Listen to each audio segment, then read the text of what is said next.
All right. Welcome, Cody Zervas, to the Relationship Singularity podcast. Hey man, great to be here. Thanks for having me. Yep. So, Cody, do you want to introduce yourself?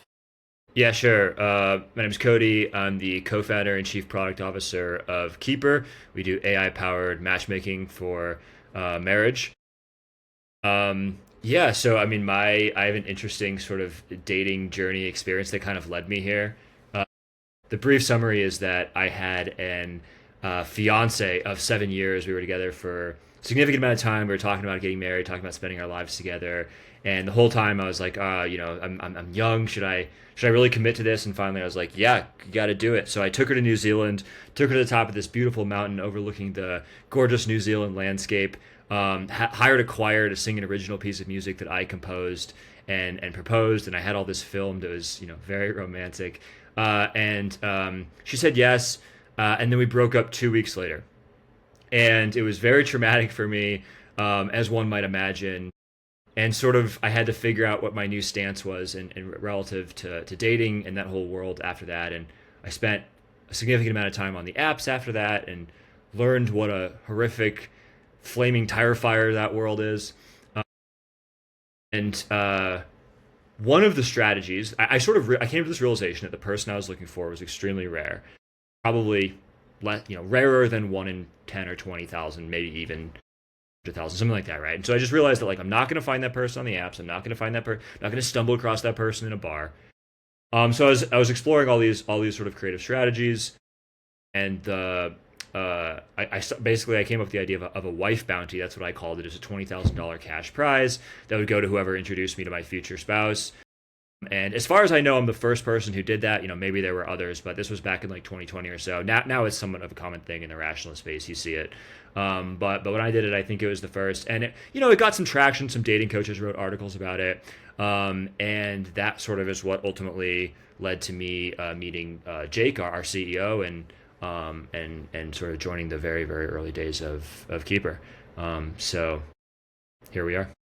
So, you were 6 years into that relationship, 7. and what was your dating life before that? What Pretty age did minimal. you in? We met in What age college did at you? the age of 20. So before 20, walk me back from 20 to like 12. What was Sure. Yeah. I was a late bloomer. I mean, I didn't really have my first girlfriend until junior year in college, or sorry, in high school. Um, and I was a weird, awkward kid. Like I sometimes I joke that like I'm best modeled as like an autist whose special interest is like human relating. I was pretty awkward. I was very socially uncalibrated in many different ways. And so yeah, like I just had trouble fitting in with people. I had trouble finding my tribe. I grew up in rural Flagstaff, which is not exactly the place for my type of people if you're like interested in philosophy and like fairly weird and idiosyncratic. So yeah, high school to me was, it was like gorillas in the mist. I felt like an alien anthropologist studying these creatures, right? Did you So feel like that at age 12 or 11? yeah, I felt like that since I actually, yeah, pretty much my whole life. Yeah. Like, do you have what are your earliest social memories? Since you say your special interest is social, was it social patterns? Well, yeah, I mean, by at the tip of the sword, right? Like by force, Yeah. right? Like when you can't fit in, and that's like the main pain point in your life. Like you figure it out. What do you have? What are like some of your earliest memories of being, um, either like having that as a pain point or like being very into social theory, as a kid? Do you have like memories from age 5 or like 8 or? Hmm. Certainly, I can think of ones from age 10, 11. I don't know if they go before that. I remember in fifth grade, I would like do bits, right? So that was my concept of how to fit in, is like perform for people and perform for the class. So I had this running bit where I was the 63rd in a line of a dynasty of clones. And the joke was that that each generation would be degraded, and so I would like pretend to do like facial twitches and stuff. And this is Like a like in Habsburg class. style cloning, like Yeah, where yeah. like yeah. Exactly. And like the teacher's just like, shut up and sit down and do your math homework. And I was like standing up and making these jokes for the class and stuff. So I was a little bit of a, not like a class clown, but yeah, that was like my best attempt at like, oh, here's my concept of like how to make people like me. Okay, I also remember having like bits like that where in my head canon it was very coherent, if not elaborate. Um, did anyone get your bits? Like, as you're twitching in the room, do you think anyone understood that your bit was that you're the 63rd in a line of clones where the cloning process has a Habsburgian, like, inbreeding that leads to deformities? Did anyone even, like, understand that that was the premise as you're twitching? Explain it to people. So I think that they like understood the concept, and I think it was more just like, why? what what are you doing? Why do you know? Yeah. I don't think if there was a gap, I don't think it was an intellectual one. I think it was like just why do you feel the need to do this? Yeah, why Too is this much. a bit? Yeah, no, Yeah. I also had bits like that too, where it was very elaborate, and I'd have to like onboard people to the humor before we started playing out the humor, Right. Pass and out a pamphlet. Like here, please read yeah, this. like yeah, you need What to was what were understand like yours? um, not like what you just described. Like I've like I vividly remember like those interactions, but the exact bits. One time in fifth grade, we also had to simulate the Revolutionary War, and being like very into the law, um, I was like, I was like, actually, like, I'm a Tory. Like, like the U.S. colonies definitely should be paying their taxes. Like, we've like funded the French Indian War for their benefit, and like this is just like a service we're providing. Whether or not they have representation, that would still be like an obligation of theirs. Like, their representation has no bearing on them funding this military force used for their economic benefit and for their personal safety. And Right. no, That's that good. wasn't a That's a good bit. one. That was not a bit. That was like just my actual beliefs. But I Okay. had like Okay. weird bits too. But that was my point. Is like there's just like those kind of like weird takes that my classmates had to get into. They've never heard of a Tory. You're like, this is important. No, well, You we need to were get. simulating it, so some people in the class were actual Tories, and I like campaigned very hard to be a Tory. And then I think we had these little points to spend too on tarring and feathering people, and then I tried to get people tarred and feathered. I think maybe at one point I was tarred and feathered, um, in like this simulated way outside. It was, yeah, wow, it's a weird childhood. Um, Yeah, this that we sounds like just a did. unique. Was this like This is a like a public unique school in school? Ohio, Okay. but it was like in like a planned community, like one of the first ones in the U.S. from like 1920s. Okay. Anyway, I don't know. That's what early 2000s were a weird time. Like they were really experimenting with how kids should be raised. Yes. Yes. They were really doing the most Yes. down back then. That was like right at the end of history, and it's like we were bored, and it was like, well, shit. Let's like, there's nothing left to do, so let's just try to like optimize our child's minds. I feel like you'd never like now. It's like there's bigger fish to fry.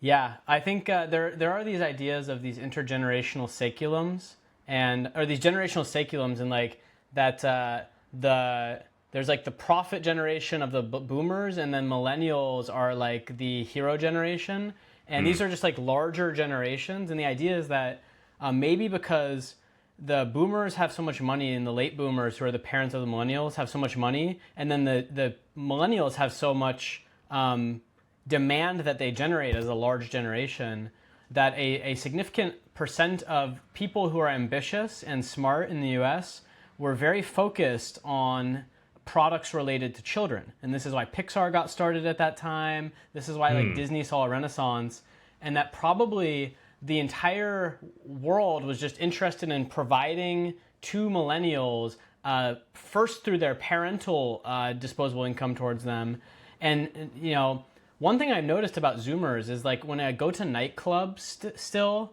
where Zoomers are like listening to music, a shocking percent, like I'd say at least 50%, if not more, of the music is literal millennial music.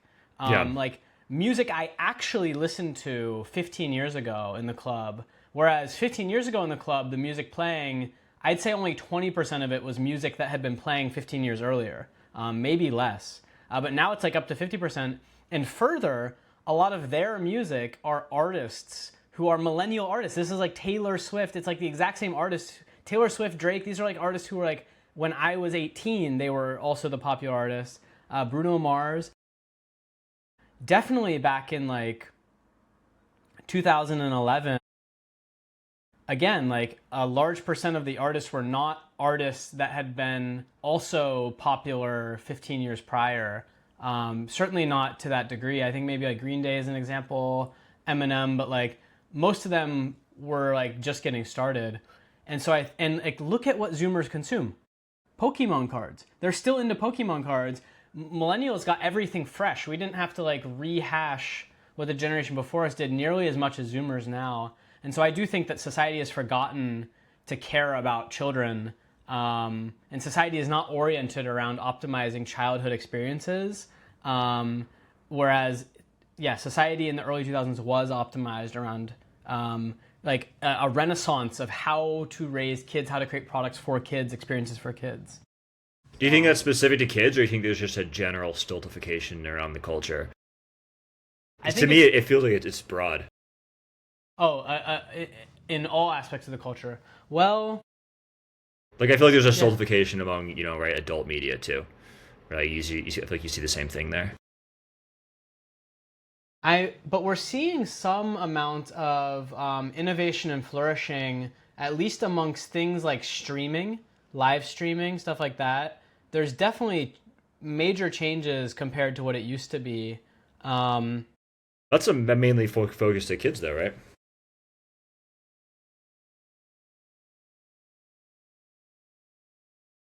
The people, I mean, it could be selection bias based because of my age, but like, it seems like late 20-year-olds, like, yeah, I don't know. I agree with what you're saying. I mean, generally speaking, I think that's right. Like, we did see this, I don't want to say flourishing, but there was certainly more vitality in more segments of the culture in the 2000s. And some of it was I feel like it was, I mean, partly just like it was like the discovery that like, oh, you even could market to kids. It was just like a new market. I mean, I don't know. Maybe that's how much there wasn't a lot of marketing to kids in the 60s and 70s, right? I mean, the 80s, maybe. I think, well, you mentioned in one of your YouTube things, the Star Wars, all the merchandise. George Lucas was the first person to highly value merchandising rights for his IP with Star Wars. And that was in the 80s that he was negotiating that. Yeah, I think, and then like Japan maybe was the very start of like this consumer products aimed really at kids, like with really innovative concepts. And that was like Japan's bubble era, which was early 80s. Right. Yeah, that sounds right. Yeah, I don't know. Anyway, okay, so you're 17 and you get your first girlfriend, right? Yeah. Can you walk me through how you got your first girlfriend? Like, did you also tell her I'm the 63rd clone, or did you have a new bit by 17?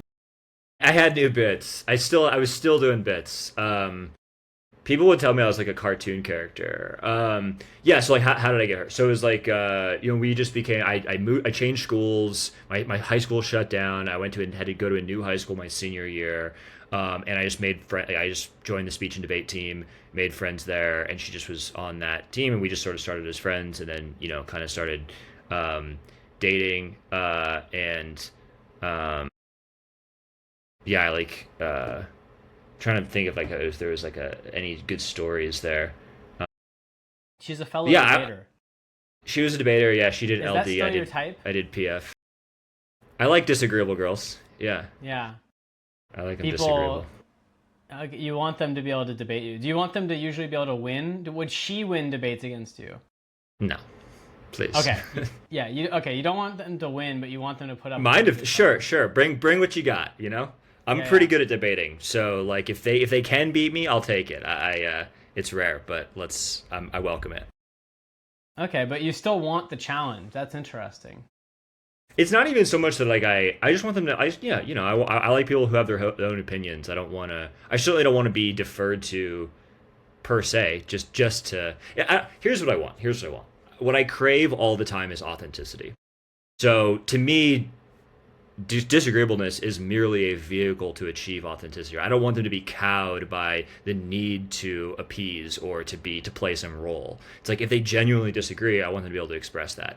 You don't need to disagree just for the sake of it, but right.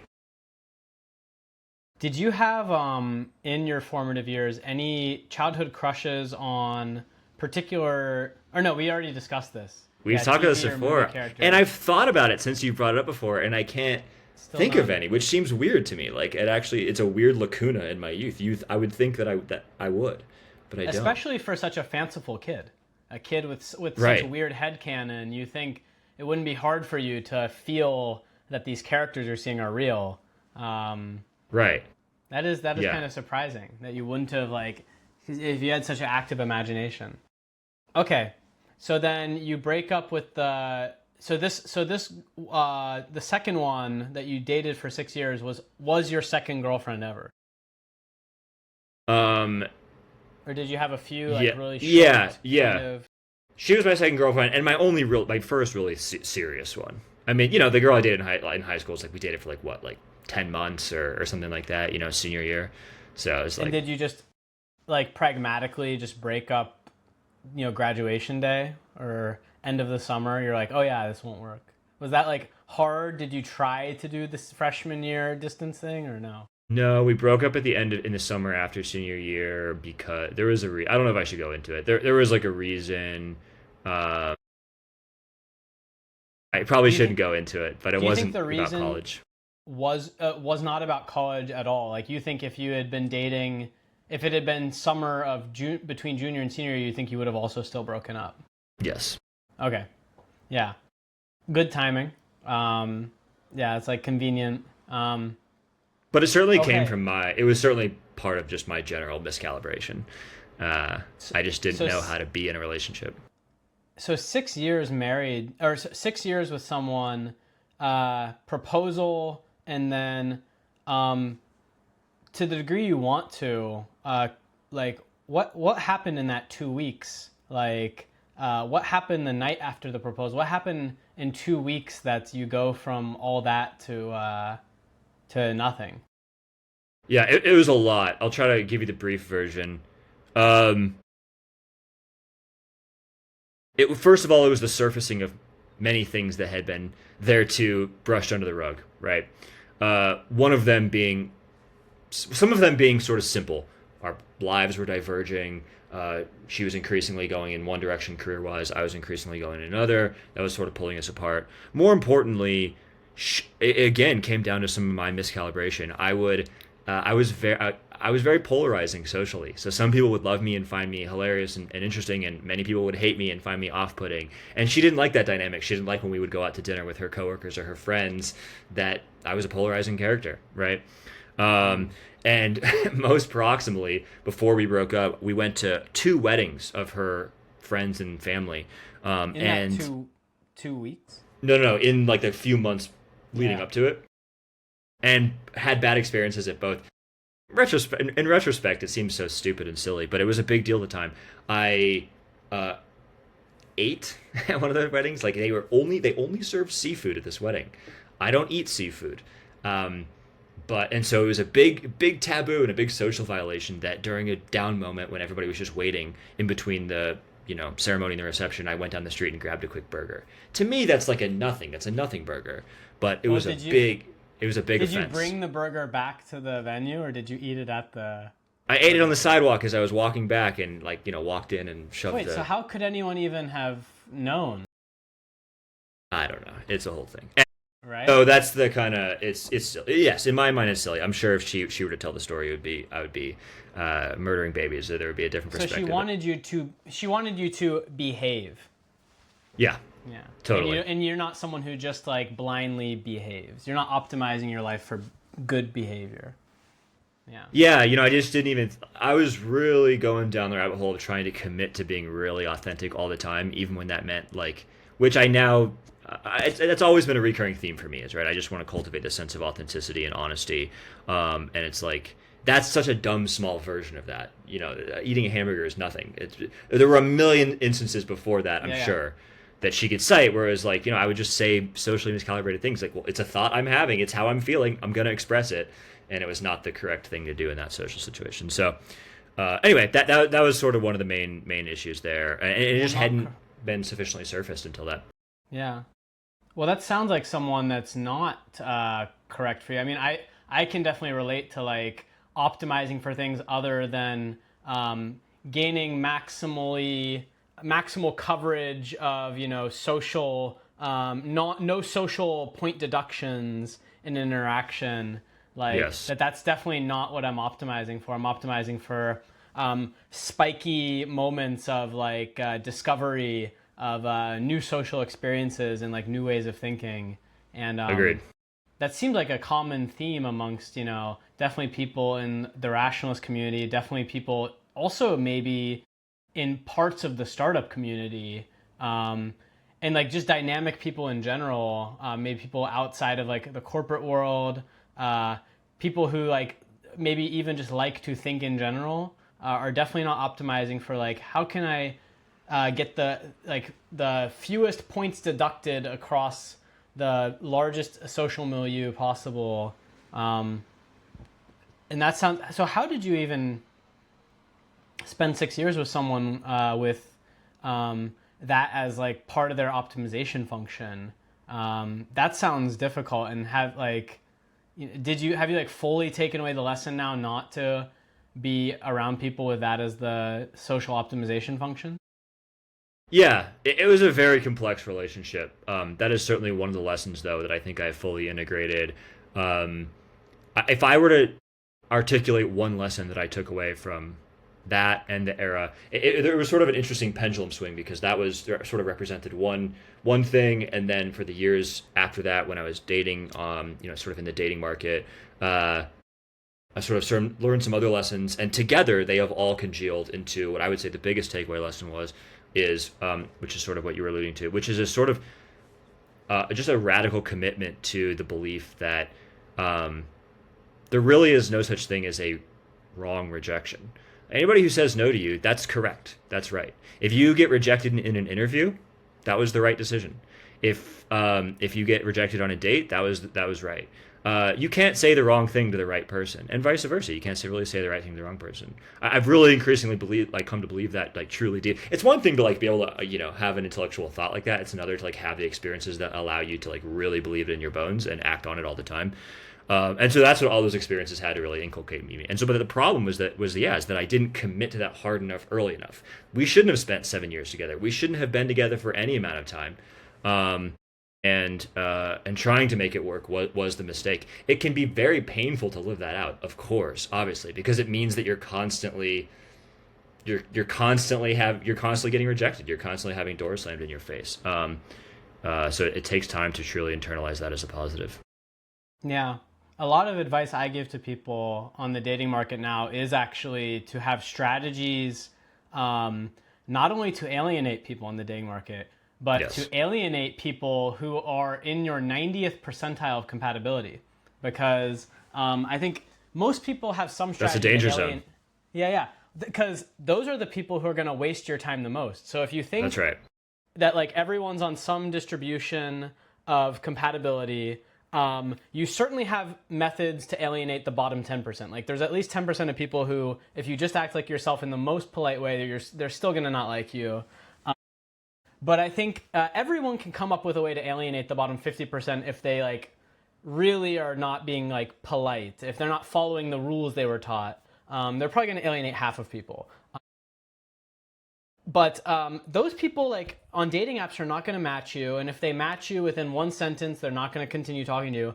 The issue is that people in the 90th percentile of compatibility, you know, if you have 10 random people, kind of the first most compatible person, just a group of random 10, you know, like a guy you meet at the bar who you like talking to, that person's going to take up a lot of your time because the discovery phase to figure out if you guys are compatible is very long. Because you seem like you might get along well at first. And so as you get more compatibility, the amount of time that those conversations will last is very long. And yet, That's right. if your view of the utility you get from compatibility is that it's exponential towards the tail, then the value of the 95th or 99th percentile person is like 5, 10, 50x more to spend your life with them than the 90th percentile. And yet, the amount of time that the 90th percentile wastes is so high that I tell people you need a strategy to figure out what can I say off the bat that would alienate the 90 or even 95th percentile person that does Yes. not alienate the 99th and maybe also doesn't alienate the 50th percentile because you're already going to alienate them easily anyway, but specifically filters out these. And that's very hard for people because that is the people, those are the people in their like very curated social group. They're like, oh, this is my group. This is like friends of friends. This is like my best friend's friend is my 90th percentile compatibility person. You know, my best friend is probably like 98th, 99th percentile.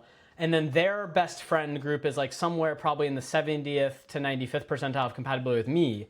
But those are the people you usually learn not to alienate. And maybe also naturally don't alienate them because you do have a lot in common. But you actually need a strategy to figure out how do I figure out who is in my 99th percentile versus my 95th percentile, and what is like a sentence or a signal I can give early on in the app or in social interaction that very clearly signals who my 99th percentile is and who my 95th percentile is and who my 90th is, and like tells the 95th percentile you're not in my 99th percentile. And Yeah, I think that's yeah, exactly right. yeah, I call it speed alienating instead of speed dating. And I tell people like you should actually like I'm not saying you should do this in all social situations. I think most social situations there's like you should be nice to the people in your 90th percentile. Like you actually get a value out of talking to them. But in the specific situation of doing a global search on the dating apps for like this perfect one, you can't afford to waste all the time talking to the 95th percentile match. You don't have the time to do that. You need to like save all those moments because the amount of time it takes to distinguish the 98th from the 99th is even longer. And so all your time needs to go into figuring out, I've already filtered for 98th, 99th percentile. How do I get to 99.9th percentile? How do I distinguish there? And that's where you need to put in the manual labor. You don't need to waste it on the 95th percentile. So Yeah, I totally agree. The way I used to say it is like you want to put your best and your worst foot forward, so that people get the full picture of you. I and like the way I used to conceptualize it is like you want to make the top of your funnel as big as possible. Obviously, that's strategies that allow you to evaluate lots of people and allow lots of people to evaluate you. The latter, of course, being more important so that they can be finding you and seeing you when you're sleeping. And then obviously make the bottom of the funnel as narrow as possible, just like you're saying, so you really are selecting for that 99th. You got to be really careful though, because just like you're talking about, you can spend a lot of time in the middle of the funnel. So I do think there's like relationships can be or like attractiveness or compatibility can be like modeled as like right, it's like a Cobb Douglas function or something where you have multiple dimensions that are having the diminishing returns that are sort of converging, and the problem is that you know like they are if you max out the vertical ones, I have these terminology I use like vertical versus horizontal like traits that actually does fill the top of your funnel like maximally. But every point that you're adding to those like vertical traits or whatever is marginally adding more people to your funnel that are less compatible. So like actually it might be I could totally see it. I think it actually is probably correct that it's actually starts to be not beneficial at some point to continue to make yourself like more generically attractive. appealing. There's yeah, like you actually don't. So in other words, like it's not only put your best foot and worst foot forward. It's like be careful not to make your best foot too generically great. I do think there is some truth in that. I see this happening where people are sort of continue like they'll work on other stuff too. They'll work on their discrimination abilities, but they will also continue to try. They're already like 90th percentile attractive, and they'll keep trying to make themselves more attractive. I'm like, I think that's actually hurting you. You are adding the person who wouldn't have been interested in you when you're 90th percentile attractive, but is interested when you're 95th percentile attractive, is almost definitionally exactly wrong for you. Like that is going to be disproportionately and overwhelmingly the wrong person for you. Yeah. Wow. Yeah, it's kind of like if you're like panning for gold and you know a region where there's probably is gold, making a wider pan, you're mostly just going to get more dirt rather than more gold flakes. Yeah, it's like metaphor. it totally well, it's a good metaphor insofar as it takes time to sift. Right? It's Yeah. like if the more dirt you're adding is adding more time to the sifting, then you need to be really careful about the proportion, the ratio of the gold to dirt that you're adding. I think also maybe you want to think about that. Yeah, your ideal partner like must have some whatever their amount of desired looks and like wealth and maybe those like general are those vertical traits? Can you describe the vertical and horizontal ones real quick? Are vertical just like the single unidimensional? Everyone agrees that that's better traits. Yeah, exactly. So this is it's sort of my invented terminology, so it's like not really fair that I just like drop it. But I do think it's a real thing. Vertical traits and preferences are ones that everybody generally agrees, roughly speaking, are good. They're fairly monotonic. They're single factor. So yeah, attractiveness. It's like everybody. There's a general attractiveness factor. Roughly speaking, everybody will agree that like a famous movie star is more attractive than like the average Walmart denizen or whatever.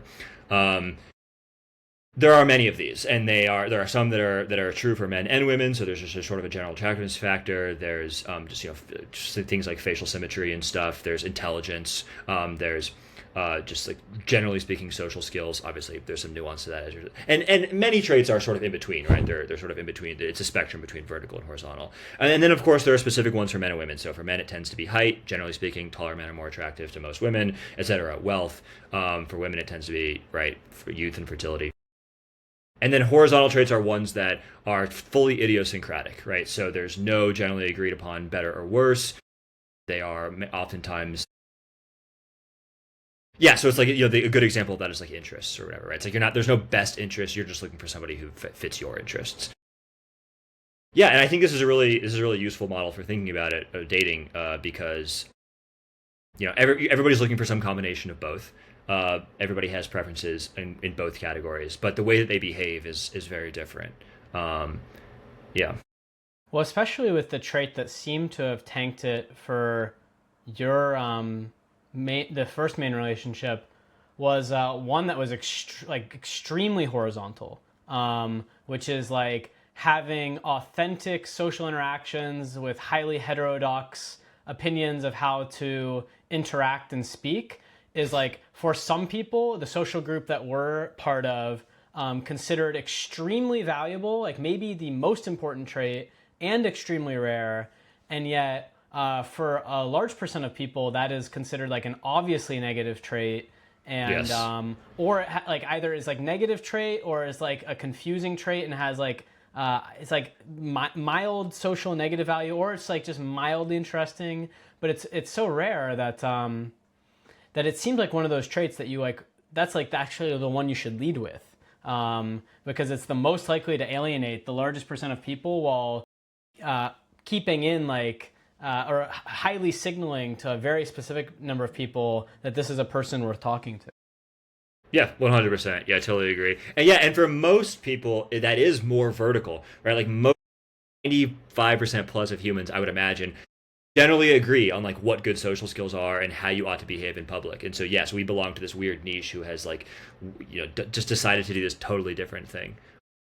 And so, yeah, that makes it especially difficult, of course, because when you get rejected, you're not rejected in a. It doesn't feel like a horizontal rejection. It's not Yeah. well, we're just not a good fit for each other. It's you're defective. Yeah, right? yeah. Yeah. That is the common experience for people who are like in the thinking community, is like that most people would say that that trait is like not only not their flavor, but they're like, yeah, you're defective, you're wrong. This is actually not, this is like explicitly not how you should behave. And you have to find people who basically disagree and see the value in ruling thinkers in, I think you basically need people who have like a worldview that is basically that like science and the progress of science and thinking and philosophy and reason is the main important activity in the human species as like a first Yes. principle.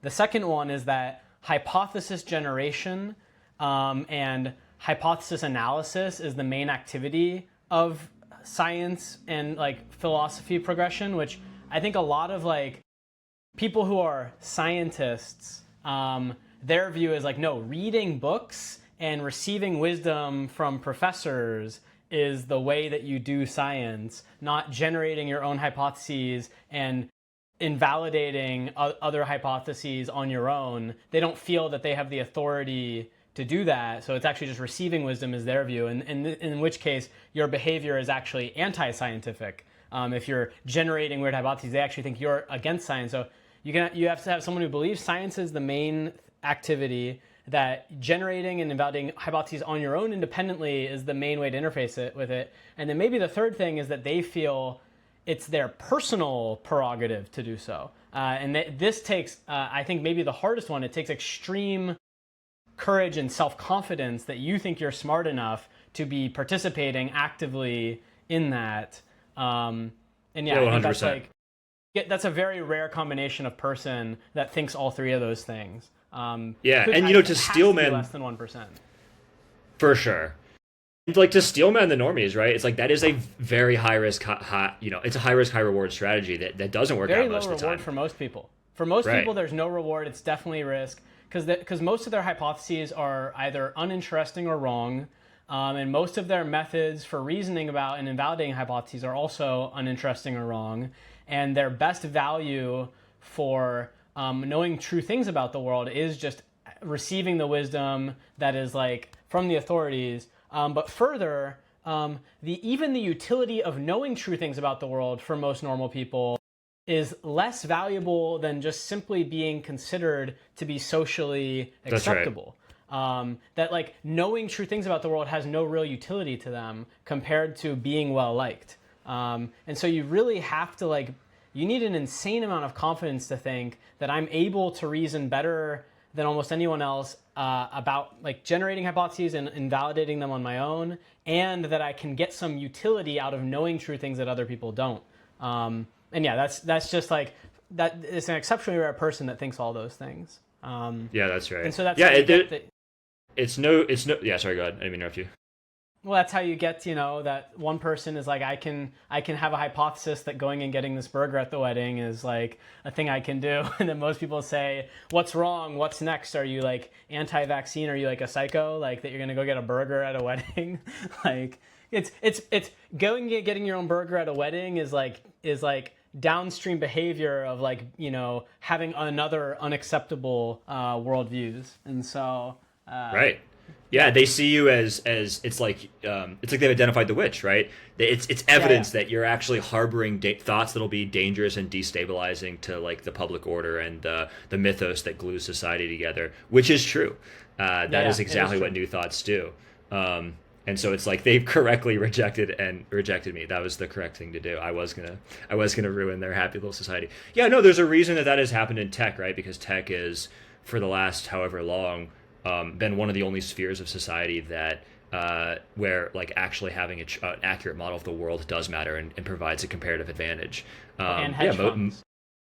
That right, exactly. Yeah, there's only a few of these. Actually, that's an interesting observation. Why is there not an equivalent culture around hedge funds? I think there is. Finance? Jane Street heavily recruits from rationalists and like Ivy League heterodox spaces. I haven't spent a lot of time do. in that space. No, I believe that. I haven't spent a lot of time in that space. Sam Bankman-Fried was like a Jane Streeter. Okay, sure. Yeah, no, Jane. My cartoon mental model of that world is that it's a lot more buttoned down and sort of most of finance. No, your model, like I think for most of the financial world that is still true. Yeah. For very specific hedge funds, they are absolutely just like the tech world, especially the startup world, where knowing true heterodox things about reality before everyone else is extremely valued. And I think Jane Street's like a perfect example of it. Sure. Yeah, totally. We have increasingly closed the acumen of play like back in. There's only a few of those in society, right? It's a very interesting phenomenon where like we've it's certainly it's like the measure of success of a civilization in some sense. It's like if you don't have to worry about what the real world is, that's an amazing like gift that you've given like most of the participants in your society. Yeah, that you've abstracted away any sort of need to know how reality functions, like in detail. And I to mean, be it able creates to a hell for people like us, but it is a direct product of like the bounties of the success of a civilization. I never thought about that. That yeah, like because I think the model I hear is that people like us, our utility only increases as civilization progresses, but and like the idea is that like maybe the society becomes more complex, the useful work becomes increasingly abstracted. But there is a sense that maybe if you're not at the cutting edge, if you're not continuing to be at the cutting edge of that modern society, in your average day to day, being a heterodox thinker and modeling the world correctly actually has less and less utility, because if you're like a yeoman farmer in 1500s France, having a correct understanding of geopolitics could maybe save you from a coming raid or something. Whereas now, if you're in the megalopolis, it maybe doesn't have a lot of impact. Yeah, maybe there's something to that. I hadn't thought about that. I thought that. Go ahead. Yeah, go ahead. No, I thought it only just increased in value as society became more complex, but I'd never. I think it increases. It doesn't. I think it increases. It's the Pareto distribution, right? So it's like what happens with civilization over time, right? It's like, well, it only gets increasingly Pareto distributed. The total absolute sort of productivity of civilization goes up, but the difference between the cutting edge and the average increases. And so I think that's what it is. It's like it becomes harder and harder to stay on that cutting edge. Being on that cutting edge does provide more total absolute value to civilization on aggregate, but it is further and further separated from the average, right? So I think that's exactly what it is. It's like, yes, you are providing in the absolute sense more value to society by being on that edge and being the one who's forging that tip of the spear in terms of mapping the cosmos. But the average person is more and more abstracted from it and separated from it, because civilization becomes just increasingly bountiful and doesn't need to. They can live off the surplus of the cutting edge, right? They don't need to predict the weather or anything like that. Yeah, they don't even need to understand the weather. Yeah. Yeah, wow. You could just have any view of how weather works and be fine in the modern world. I could just make I could just make it up and like I'd be fine. Yeah. I could just any theory that roughly fit, the weather if I just checked online every day and then just had my own theory that like worked with that. Right. It's gods or spirits, or when I'm angry, it makes the wind blow. No, because I'm already just the API can tell me the truth, the ground truth, so I can just give whatever theory I want because there's no like distance between signal and correct theory anymore for weather. Whereas before, like I needed to I wouldn't get the actual ground truth outcome. I would only get signals like I can feel the moisture in the air. I saw these patterns, and so I needed to have a good theory to like do the last mile of delivery between information and like a prediction. But now if the prediction is always guaranteed to be easily accessible and like almost always correct, you don't need any sort of model to like turn information into the theory, into the hypothesis, if the hypothesis just can be given to you correctly. Right, yeah, exactly. There's a very specific bleeding edge of engineer or whatever who makes the software that predicts the weather, that models it and stuff, and then delivers that. Most people don't need, and it's true for everything. It's like back in the day, like you had to be the farmer who actually had an understanding of how to grow the crops. You had to actually do it. You had to predict the weather. Most of life was that you had to have a working understanding, and your models might have been they might have been wrong in the abstract, right? You might have been praying to the gods or whatever, and that was your understanding of weather.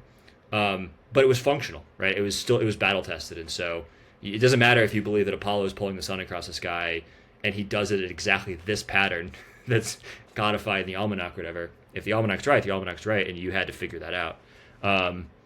Yeah, I think that's right. And this was most shocking to me I grew up kind of around doctors, and both my parents are in the medical industry, and so you would see people like come into clinics and stuff, and they would just have no functional working knowledge of biology or medicine or anything, which to me was just shocking because it's one thing to not understand, I don't know, software engineering or computer science or something. It's like, fine. To not understand your own body, to not know the difference Yeah. between a virus and a bacterium, etc. And that's okay. It works. Like they just eat whatever they want. They don't need to do anything. They just sort of wing it. Clearly very deeply suboptimal, and then they just go into the doctor. The doctor just fixes everything for them because of the amazing bounties of modern medicine. They get an antibiotic and they're saved, whereas they would have died because they did something retarded and they ate a dumb food or they got sick. Now they're fine. They get too fat. They just give an Ozempic and they're fine. Whatever. Anyway, I could go on. You get Yeah, the most important things you own are like body, house, car, computer. And most people don't know how any of those work. Yeah, they don't have a model for any of those four things. That's interesting. Okay, so now we've gotten, I think I have a pretty good understanding of the breakup. So what has been your dating life for since then? What are some of the journeys there? And I think also you can mix in, at a certain point in your life, you must have started giving people advice. I know at Keeper, you definitely are giving people now a lot of advice on dating. Yeah. Were you ever the person that started just like giving people advice on dating before you joined Keeper? I was writing about it and stuff. It was an area of interest for me, so I wrote some essays about it and stuff. I would tweet about it a lot. I wouldn't call it necessarily giving advice, right? It's like whoever reads, I don't know if anybody's actually reading those essays seriously and taking them seriously. I would say, I would say right around the time I joined Keeper, that's when I started considering myself to have enough knowledge on the topic that I felt confident, like speaking somewhat authoritatively, and that is of course has increased. It's been an area of interest for mine certainly since the breakup, maybe even before that, obviously for the reasons that we've discussed. So it's always been something I've been thinking about and generating mental models on, and yeah, I guess the one-on-one advice has certainly accelerated. What are some you've already covered, I think, probably in other interviews, and also just Keeper like does publish some ideas, but maybe some anecdotes on like that journey since then, like interesting dates where you like really had a lesson click, or secondhand experience of like some kind of person you gave advice to, maybe even a Keeper user that like helped encapsulate, experiences that helped you understand dating, or even maybe specifically modern dating, the modern dating world. Real, real like meaty anecdotes. Mm. To clarify, interesting anecdotes from Keeper or anecdotes that, because a lot of times when I'm giving advice, this is coming from understandings I've already generated. So you're looking for anecdotes that helped me generate the understanding, or that Foundational served anecdotes, yeah. foundational. I mean, I can certainly tell one thing that after, okay, so I was in this relationship for 7 years, and then I was on the apps in the dating world for three or 4 years, and then I met this incredible girl. Actually happened to be, so I actually met a number of people through a number of women through my wife bounty. I had it set up on my site.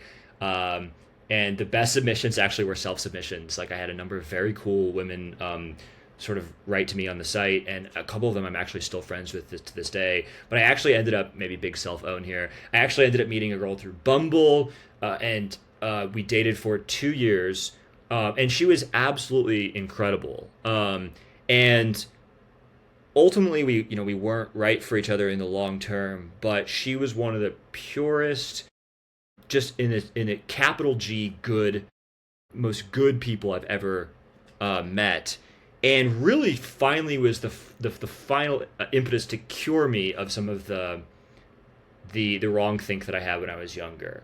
And that really just showed me that like there are people on the far end of the bell curve, which can be, intellectually obviously easy to know or think.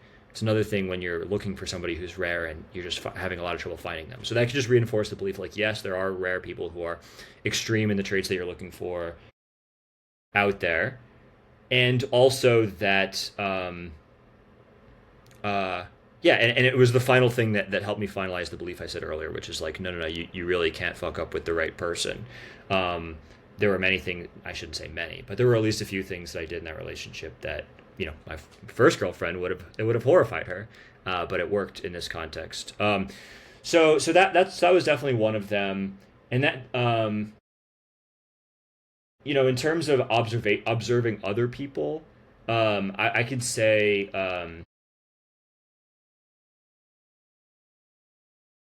Yeah, one of the I don't know if I have anything good here. It's these sorts of worldviews accumulate from a lot of little experiences and observations, right? It's rare that there's like one big one that's this sort of light bulb moment. I can think of a couple keeper experiences where that help me sort of clarify my articulation of things. So like you see a lot of people. A really common pattern I see is people will experience. A trend among the people that they're interacting with in the dating world. And they will assume that it's fundamental attribution error, I suppose would be the term for this. They attribute that as a fundamental trait of the opposite gender, right? And actually what's happening is that, and both men and women do this, I see this all the time. And actually what's happening, I'll give a specific example here, but actually what's happening is that that's not a fundamental trait. It is the other gender responding to market conditions that are largely created by your gender. Right? So, men are doing X on average, women respond to X, and then men think women's response to X is just a trait about women. And this is really important because it means that by simply not doing X, you can get a totally different experience of dating. But you will be typecast initially as person who does X because that's what most people do. So you have to actively signal, I'm the kind of person who doesn't do X to get the different experience. And you have to know that to do that. Let me try to make that specific because I realize I'm speaking in the abstract. So like what's a good example of this? How women respond to the just endless inbound messages that are Sure. time wasting. Yeah, sure. That's a good one. Yeah, so it's like men are generally sort of retarded on the apps, and they send um, low effort whatever messages, and then the women but are disconnected and yeah, detached. Yeah, the women are disconnected, but the men are that way because the women are disconnected.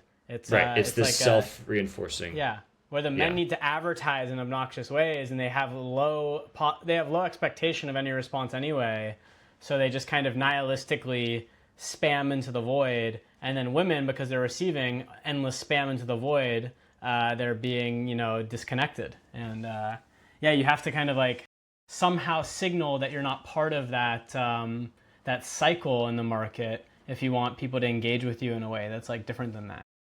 yeah. So this again sort of leads back to it's like being very conscientious about how you're signaling, and making sure that you're signaling your good, again what we were talking about before, good and bad traits, and very specifically, and differentiating yourself from the. It's like even if you're, I guess what I'm saying is like just being aware of what's happening in the market, being aware of like the medium is the message, being aware of what the market, how the market conditions are shaping people's behavior, so that you can throw into the wind, so that you can sort of correct for that, is important. That's something that I had to tell people a lot, and that was sort of difficult to articulate it, for a while. Yeah, I don't know if I have a ton off the top of my head, other than that. I have some specific, keeper anecdotes, of course, but most of them tend to be around, having finally solidified some of these mental models, being able to deploy them and have them succeed. Um, yeah. Could we take just a 1 minute break and Yeah. come right back? Okay. Sure. Okay, quick. Okay. So it sounds like we're starting to get into the part where we see the limitations of dating apps, and like what some of the issues with the current model of dating apps is, which has kind of been like that's been like the discourse for the last at least 5 years, maybe a little bit longer. I think there's probably less of this discourse early on in the dating app era, maybe before Bumble or Match Group's stock prices started tumbling. People were like, "Oh, this swipe thing, yeah, it makes sense." And I think the first one I'm noticing is that, and this is in there's this Discord group I'm in that discusses dating. A discussion that men have an obvious problem in dating apps, which is the same as anyone trying to make shorts on TikTok, or anyone doing advertising on Facebook, which is like you're like advertising yourself. You're trying to like get people to notice you and look at you. And this issue is doubly compounded by some studies have shown when they try to collect data from college students, where the men and women have to rate faces. That anecdotally at the end of every session where like they ask people to rate 100 faces 1 to 10, that at the end of it the women are exhausted and say, I don't want to do this anymore, and the men say, I'll do more for free, give me more.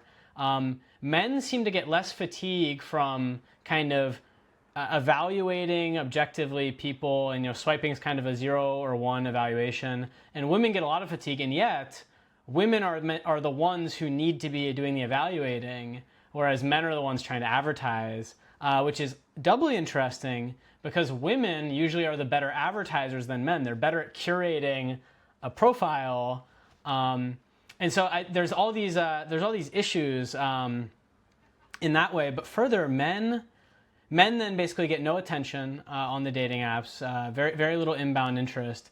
And they always say that it's so much easier to be on a dating app as a woman. And in some ways this is true, but I've noticed when I actually pilot a woman's dating app, it is exhausting because it's almost like having like a Google search or like a Gmail where you just get like hundreds of emails.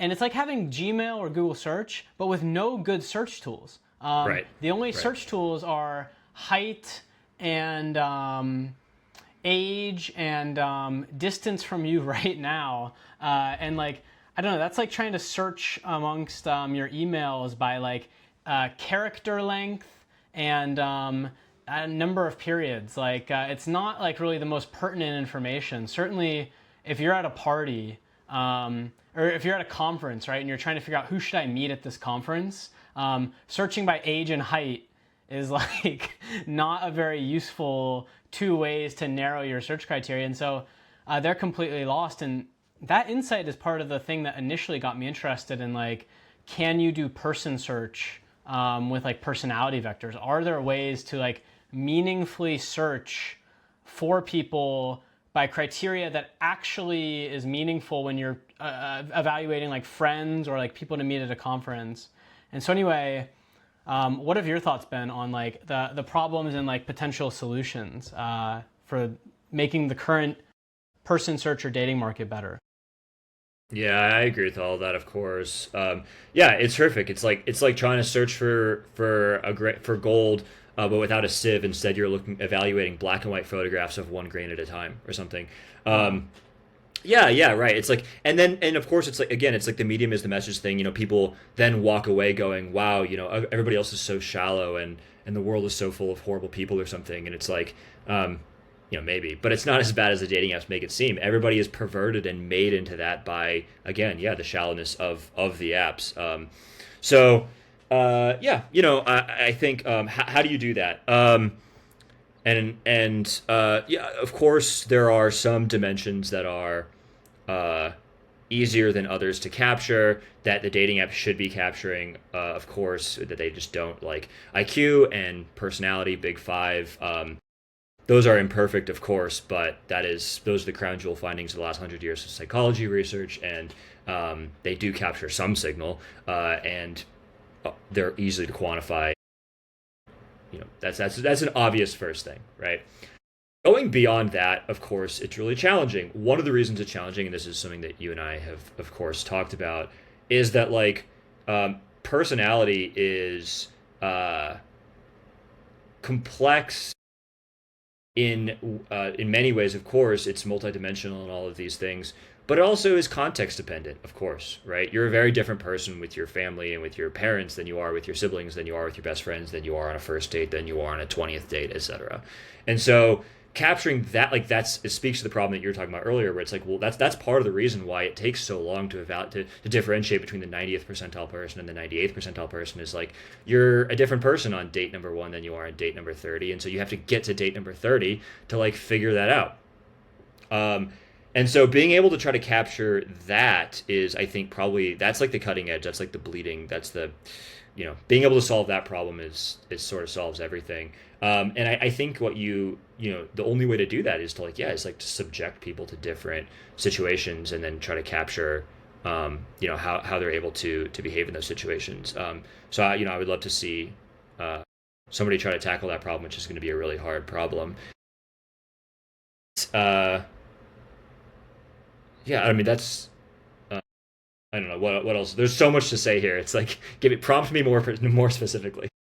Yeah. So the first two ones you mentioned were IQ and big five personality traits, and we were talking about how you're trying to filter for criteria that seem meaningful in predicting what people want. And I do think search distance from your current location is useful. I think age is useful. I think height is useful. And those are all, I think, at least age, certainly height for men is one of those vertical traits, or at least mostly vertical. I think age is kind of like vertical, but like with an attractor point of like the region that is optimal, and going below or above that is like suboptimal. I think I've been doing a Substack on this right now, calculating men and women's sexual marketplace value over ages, and it seems that for women it peaks around 22, and then for men around 28 in terms of looks, and then for men in terms of income, disposable income at 38. So for men it's somewhere between 28 and 38, depending on if you're optimizing for looks or income. Some of the data on how we got, by the way, like men's physical sexual market value was Reddit's Rate Me subreddit, and then Reddit's Hot or Not subreddit, and then also the two curves for those subreddits are identical nearly, on peaking at 28 and just sloping down left and right of it. And that is the exact same curve as the average rate for male escorts. It looks like the exact same curve of like how much male escorts are paid is actually also peaks at 28. So people seem to be choosing that just simply based on looks, which is interesting. So my point on these is that society loves to be polite. We love to have these kind of polite fictions. This is why you don't go around, talking about how short a guy is, or how old a guy is, or how old a woman is. And of course, also distance from self is also a vertical trait. Just be closer to me is better. But those are all objective traits. Yeah. At the end of the day, you just are objectively a certain age. At the end of the day, you are objectively a certain height. You are a certain weight. I think to the degree to which apps are not putting down IQ is that they actually prefer the polite fiction even more than they prefer the value of how well that predicts matching. And that kind of goes to show how much society values polite fictions. And so with IQ, it's one of those things where it's not as objective as weight or height, and so people prefer to maintain this thing because it is a vertical trait where you just are better or worse on it. And I think I've had people argue to me, I think quite convincingly in my opinion, that Ocean, the Big Five, is also kind of a vertical assessment.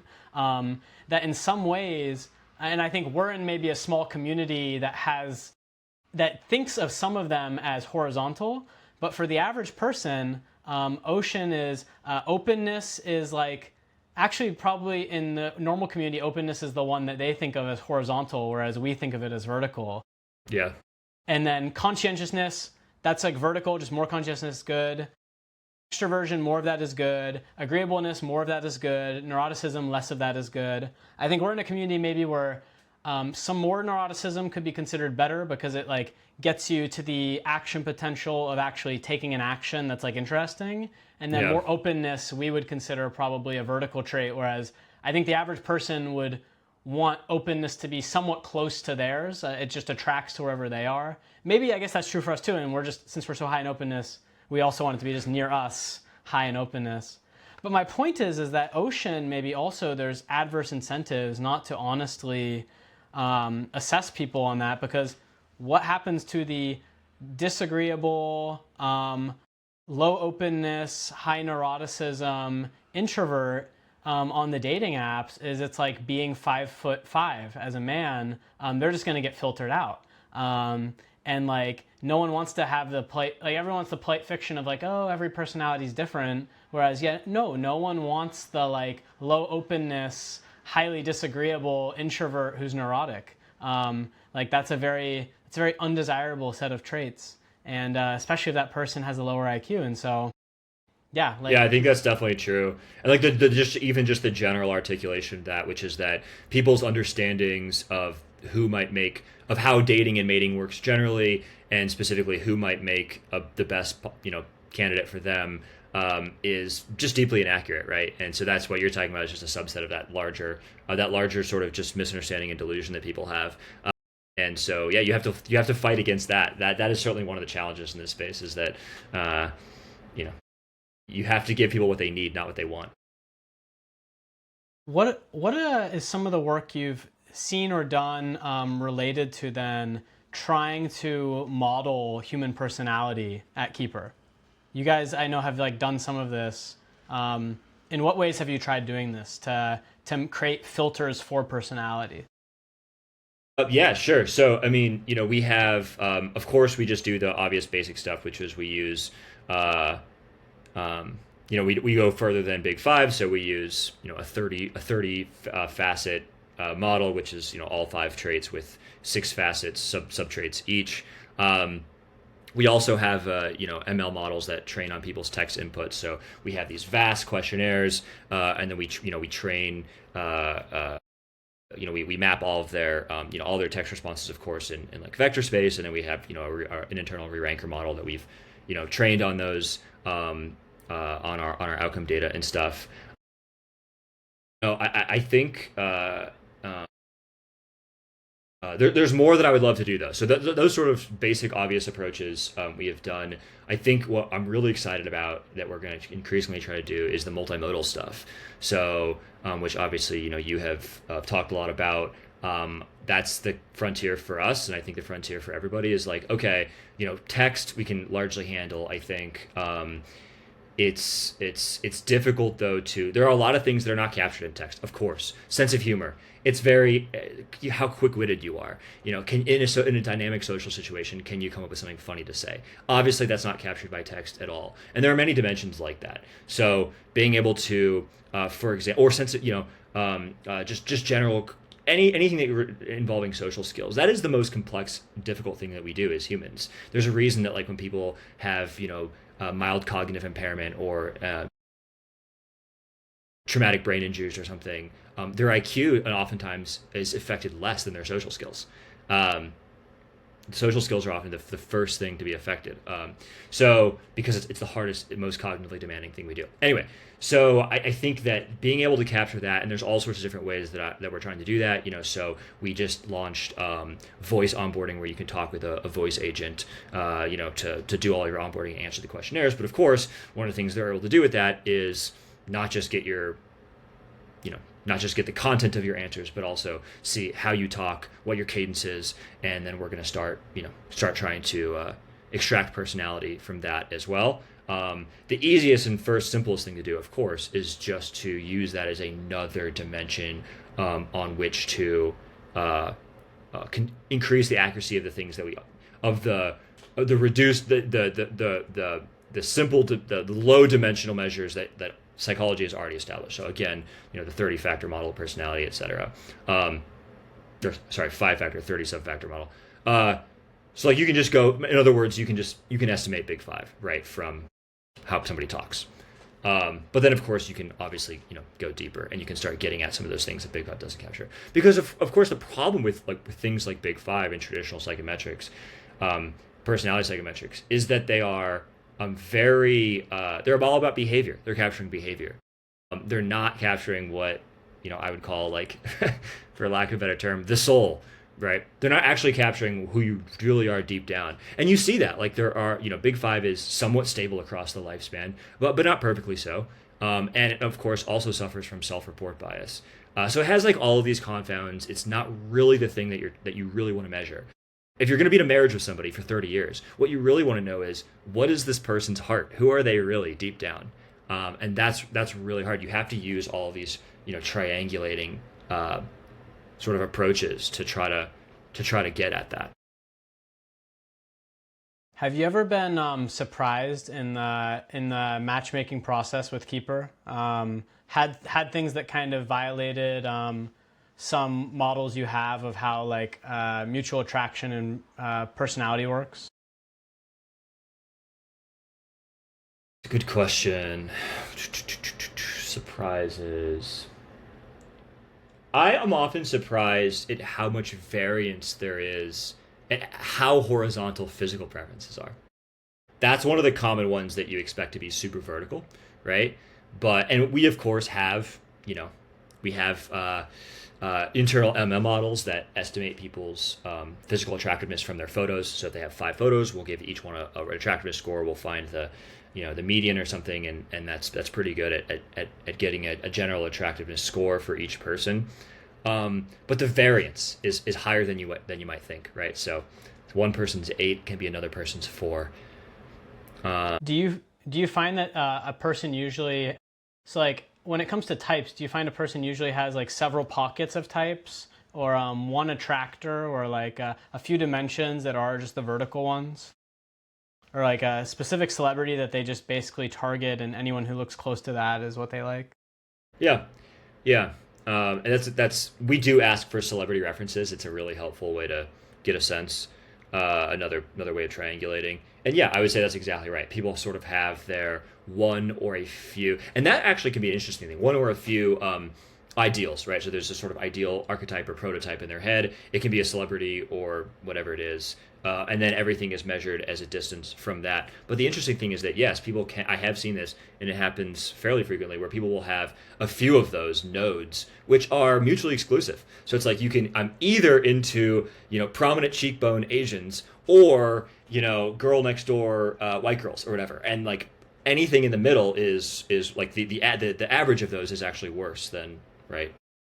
Interesting. Have you done any, have you guys thought of doing like a Keeper OkCupid blog style publishing of some of this stuff? I'd love to see like, here are the celebrities that people most often choose, or like even co-occurring celebrities, like or even plotting out using some sort of embedding model and then you mapping it. These are like the pairings that you most often see of like, if people like Chris Pratt, they also like Jude Law type stuff, I would love to do that. We have talked about that, and it's something I'm definitely in favor of. We actually just launched something we call like Keeper Labs, which is a pretty, it's a concerted effort to work with more researchers to help surface these things. Because, while we, of course, like do our sort of own internal research, it's not, I would love to do more, right? Like, yeah. So I would love to do that. We don't do as much of that right now. So like for example, as you know, we work with Stanford researchers. We have a couple experiments underway right now. The subjects of those experiments are these are some fairly basic ones. But one of them is like, we want to see how much do somebody knowing their own vertical traits change their assessment of other people's. Looks is the obvious one. If you know your own general attractiveness score, does that change how you assess other people?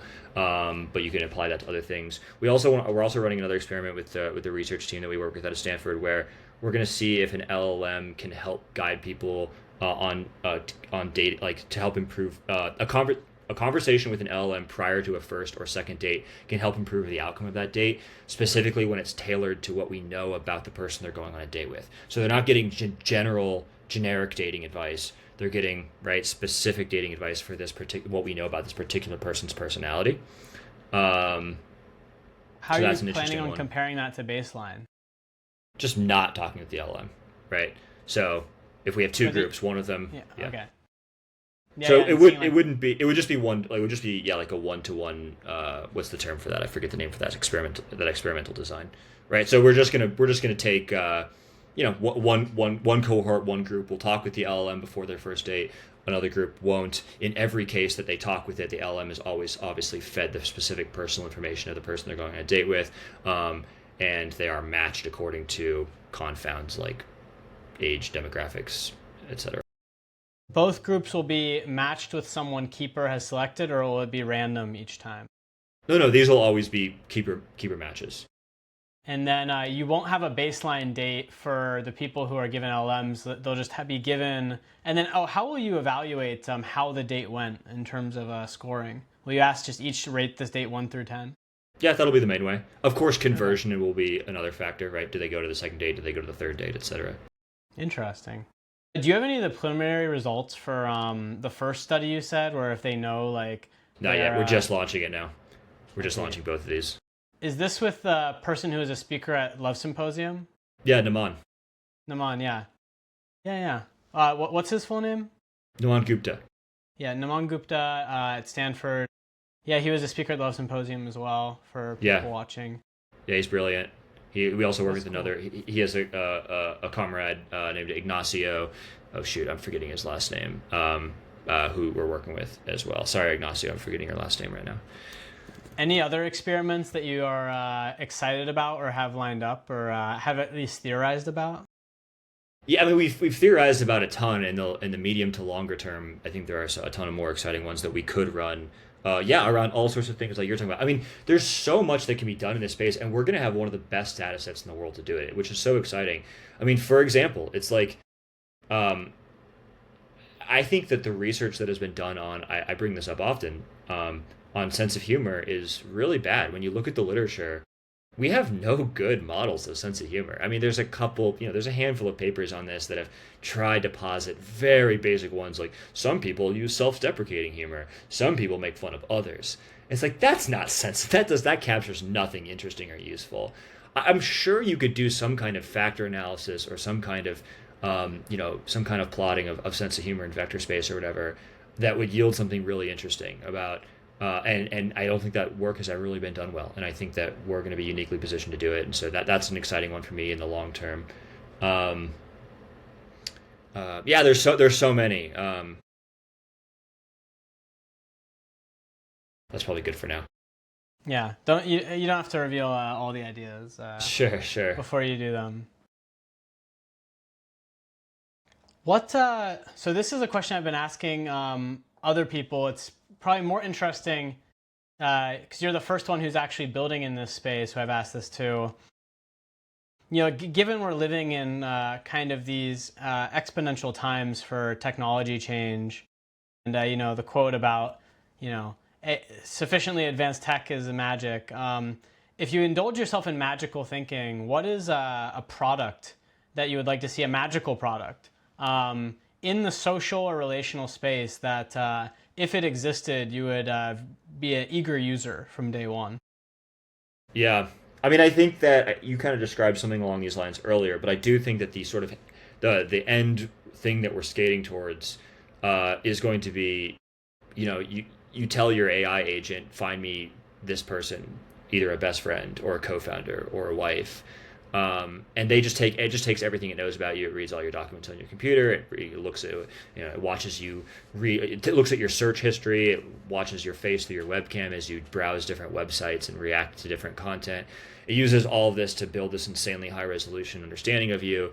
And then it just goes and talks to everybody else as it goes to some MCP server or something. And, it does this matchmaking process on your behalf and interacts with hundreds of thousands of other agents also representing their users, and then goes through a funnel process and finds the one optimal one, right? That's probably what the ultimate long-term solution looks like, right? I can't imagine a more optimized process than that. So I mean that to me is the magical thing that we're all skating towards. In the interim, that'll be obviously down the road. In the interim, I would love to see.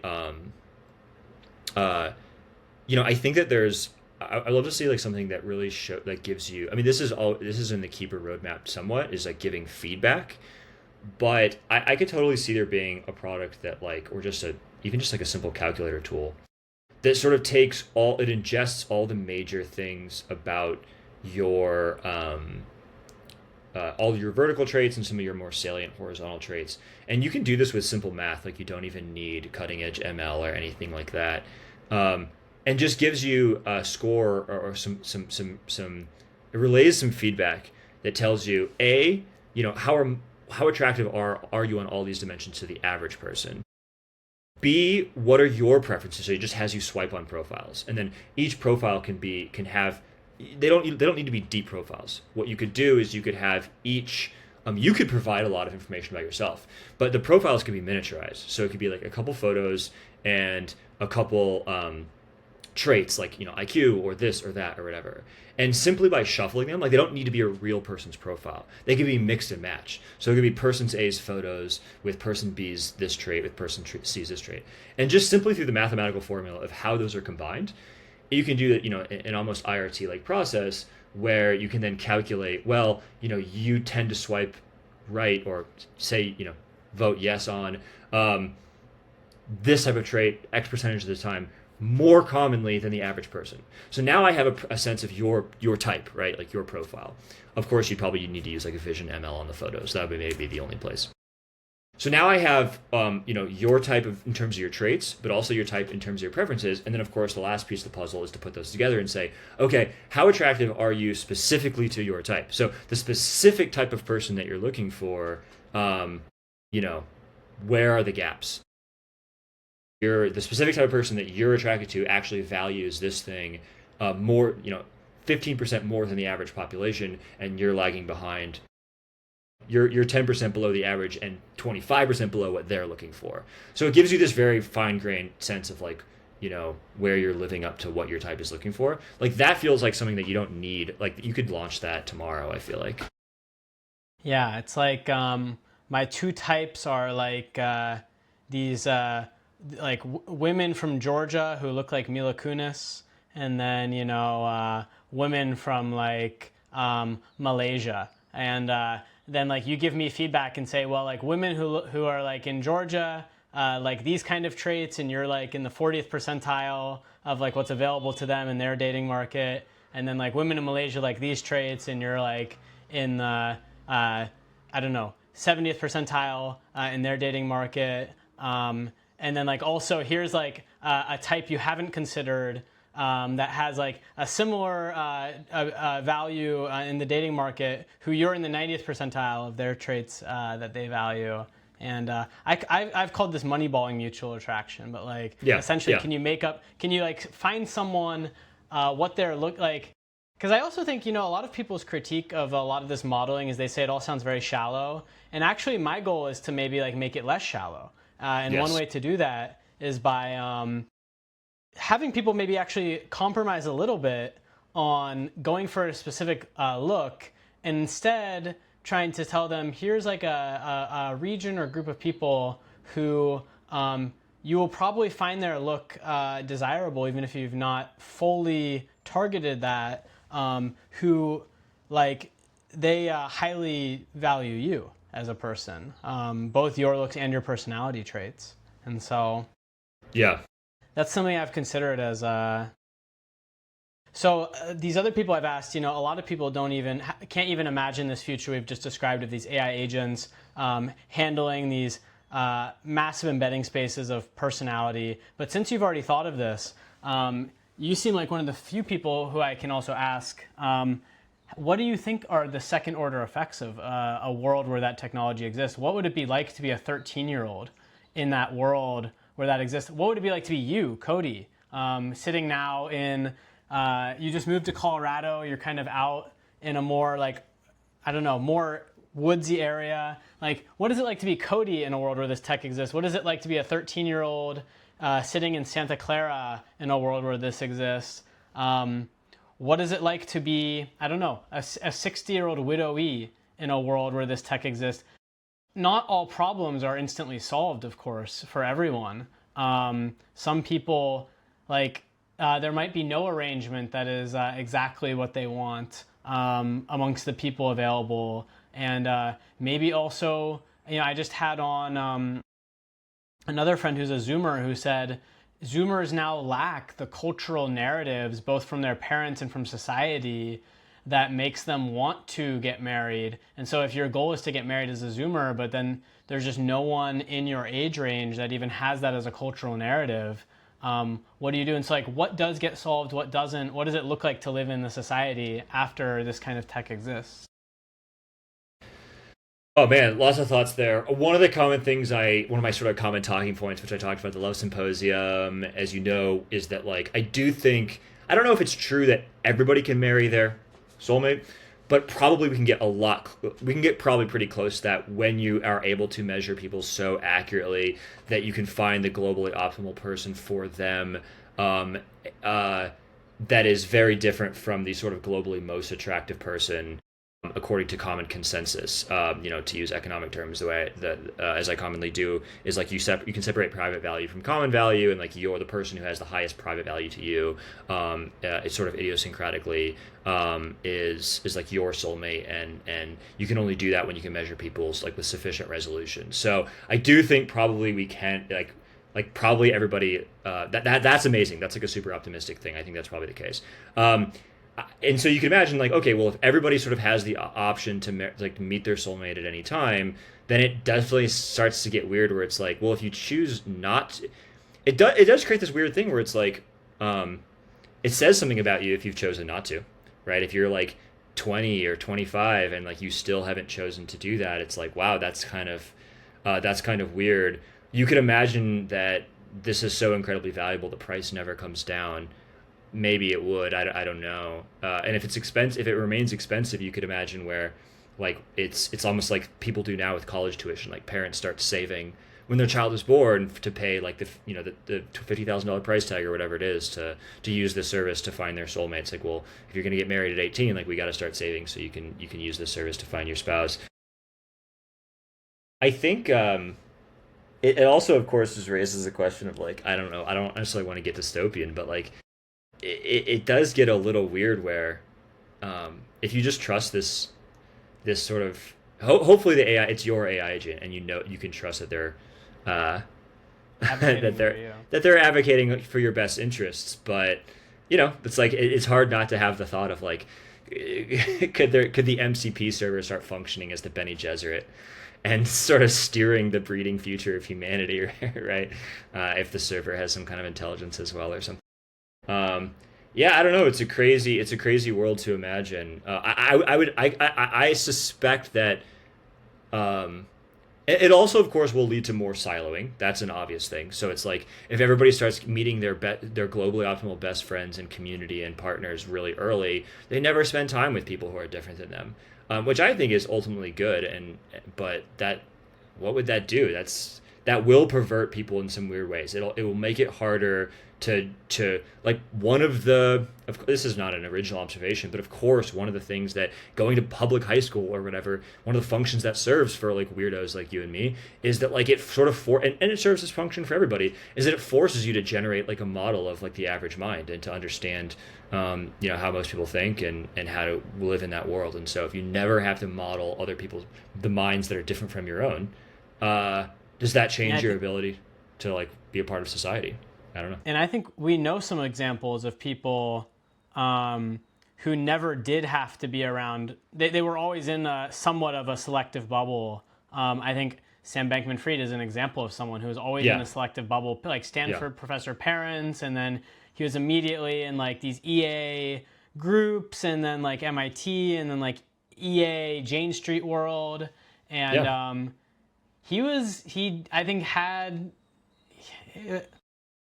I don't know. He had definitely did not have a good theory of mind for the average person. That's whatever other views. I think maybe even his supporters and critics can all agree he probably did not have the best theory of mind for the average person, and maybe there's something I don't know. But then again, maybe having that itself could like be pollution. Robin Hanson always talks about like we want more cultural fragmentation to get more diversity of thinking. And if you're forced to like have too much theory of mind for how other people think, if you get too many experiences where you're shamed for being a certain way, then we don't get certain types of people anymore. Yeah. Yeah, I think probably the truth there is unexciting, but it's probably an 80-20 thing. Probably it's like you don't want too much of either, right? Too much. You need a little bit of inoculation, a little bit of exposure to other ways of thinking is good. It helps to round you out, and being oftentimes shoring up your weaknesses is more powerful than playing to your strengths, right? Just like anything. Um, if you're really deficient in your model of the average mind or whatever it is, you don't want to be too deficient. There's a level of deficiency below which it is actively catastrophic. So a little bit of that's probably good. You could factor that in though. It's like, yeah, maybe there's some kind of program by which you spend most of your life siloed with your people, but then there's an exchange program where you go. It's like how the Amish send their people out into the real world for a year before they come back. Yeah, exactly. It's like, I'm gonna go spend a year with the extroverts. Oh God. I'm intimately aware of Rumspringa because I'm from Cincinnati, Ohio, which is Sure. where, I don't know, at least like 20% of Amish do their Rumspringa is in Cincinnati. So Really? I didn't know it's that. Amish country is like East Ohio, West Pennsylvania. Cincinnati is like maybe one of the 4 major cities nearest to Amish country. So Okay. Yeah. it's kind of the one that's like the easiest one for them to get to. So Sure. yeah, Sure. and I think that more of them go to Cincinnati than maybe even Columbus. But I don't know. I think Cincinnati has kind of a vibe that makes more sense. It's more walkable, certainly, in Right. some ways. So That's interesting. So you probably knew a lot of Amish then, like growing up and living there. No, I did not know them. I saw them a lot though. Like Okay. I would be driving with my parents. If we went too far out of the city, I would literally see them on their carriages. But the ones who are doing, is it Rumspringa? Am I saying that right? Yeah. I had to learn that word because like every month or so we'd see like, I don't know, 18-year-old kids with like just in full like period pieces walking downtown, and I'd be like, what is that? My parents are like, that's a Rumspringa. Those kids are like Amish who are like let off the leash for a year. They'd be in the Greyhound station because they could take the Greyhound bus. Right. But you never ended up getting to know any of them. I never while they were talked on to the a single Rumspringa. one. No, I never talked to a single one of them. Interesting. So it seems like that may be an indication, based on N of 1, that their experiment is not working a little bit. Like if the goal of Rumspringa is like to get to know people and like actually live the I'm life. also a pretty talkative person, so like Right, the fact like that if I didn't talk to them, probably no one's talking to them. Like, Right. yeah. It's like do Rumspringa, go out into the world, and everybody will ostracize and not talk to you, and then that'll prove to you that the world is not the place for you. I mean, how am I going to talk to someone who looks like they just came out of the Renaissance Festival? Like, So they don't integrate well. They don't dress normally, and I no, would they think that'd look be like they're coming out of the Renaissance Festival. Right. I'm looking at them like, do they even speak English normally? Like, maybe not. Anyway, okay. One thing about your model of what the world would look like with that tech that is different from mine, I've noticed, is that you're thinking that this is like, you're 10, 14, 20, 25, and there's just this one value, which is like name of person, and that's like going for 20 grand.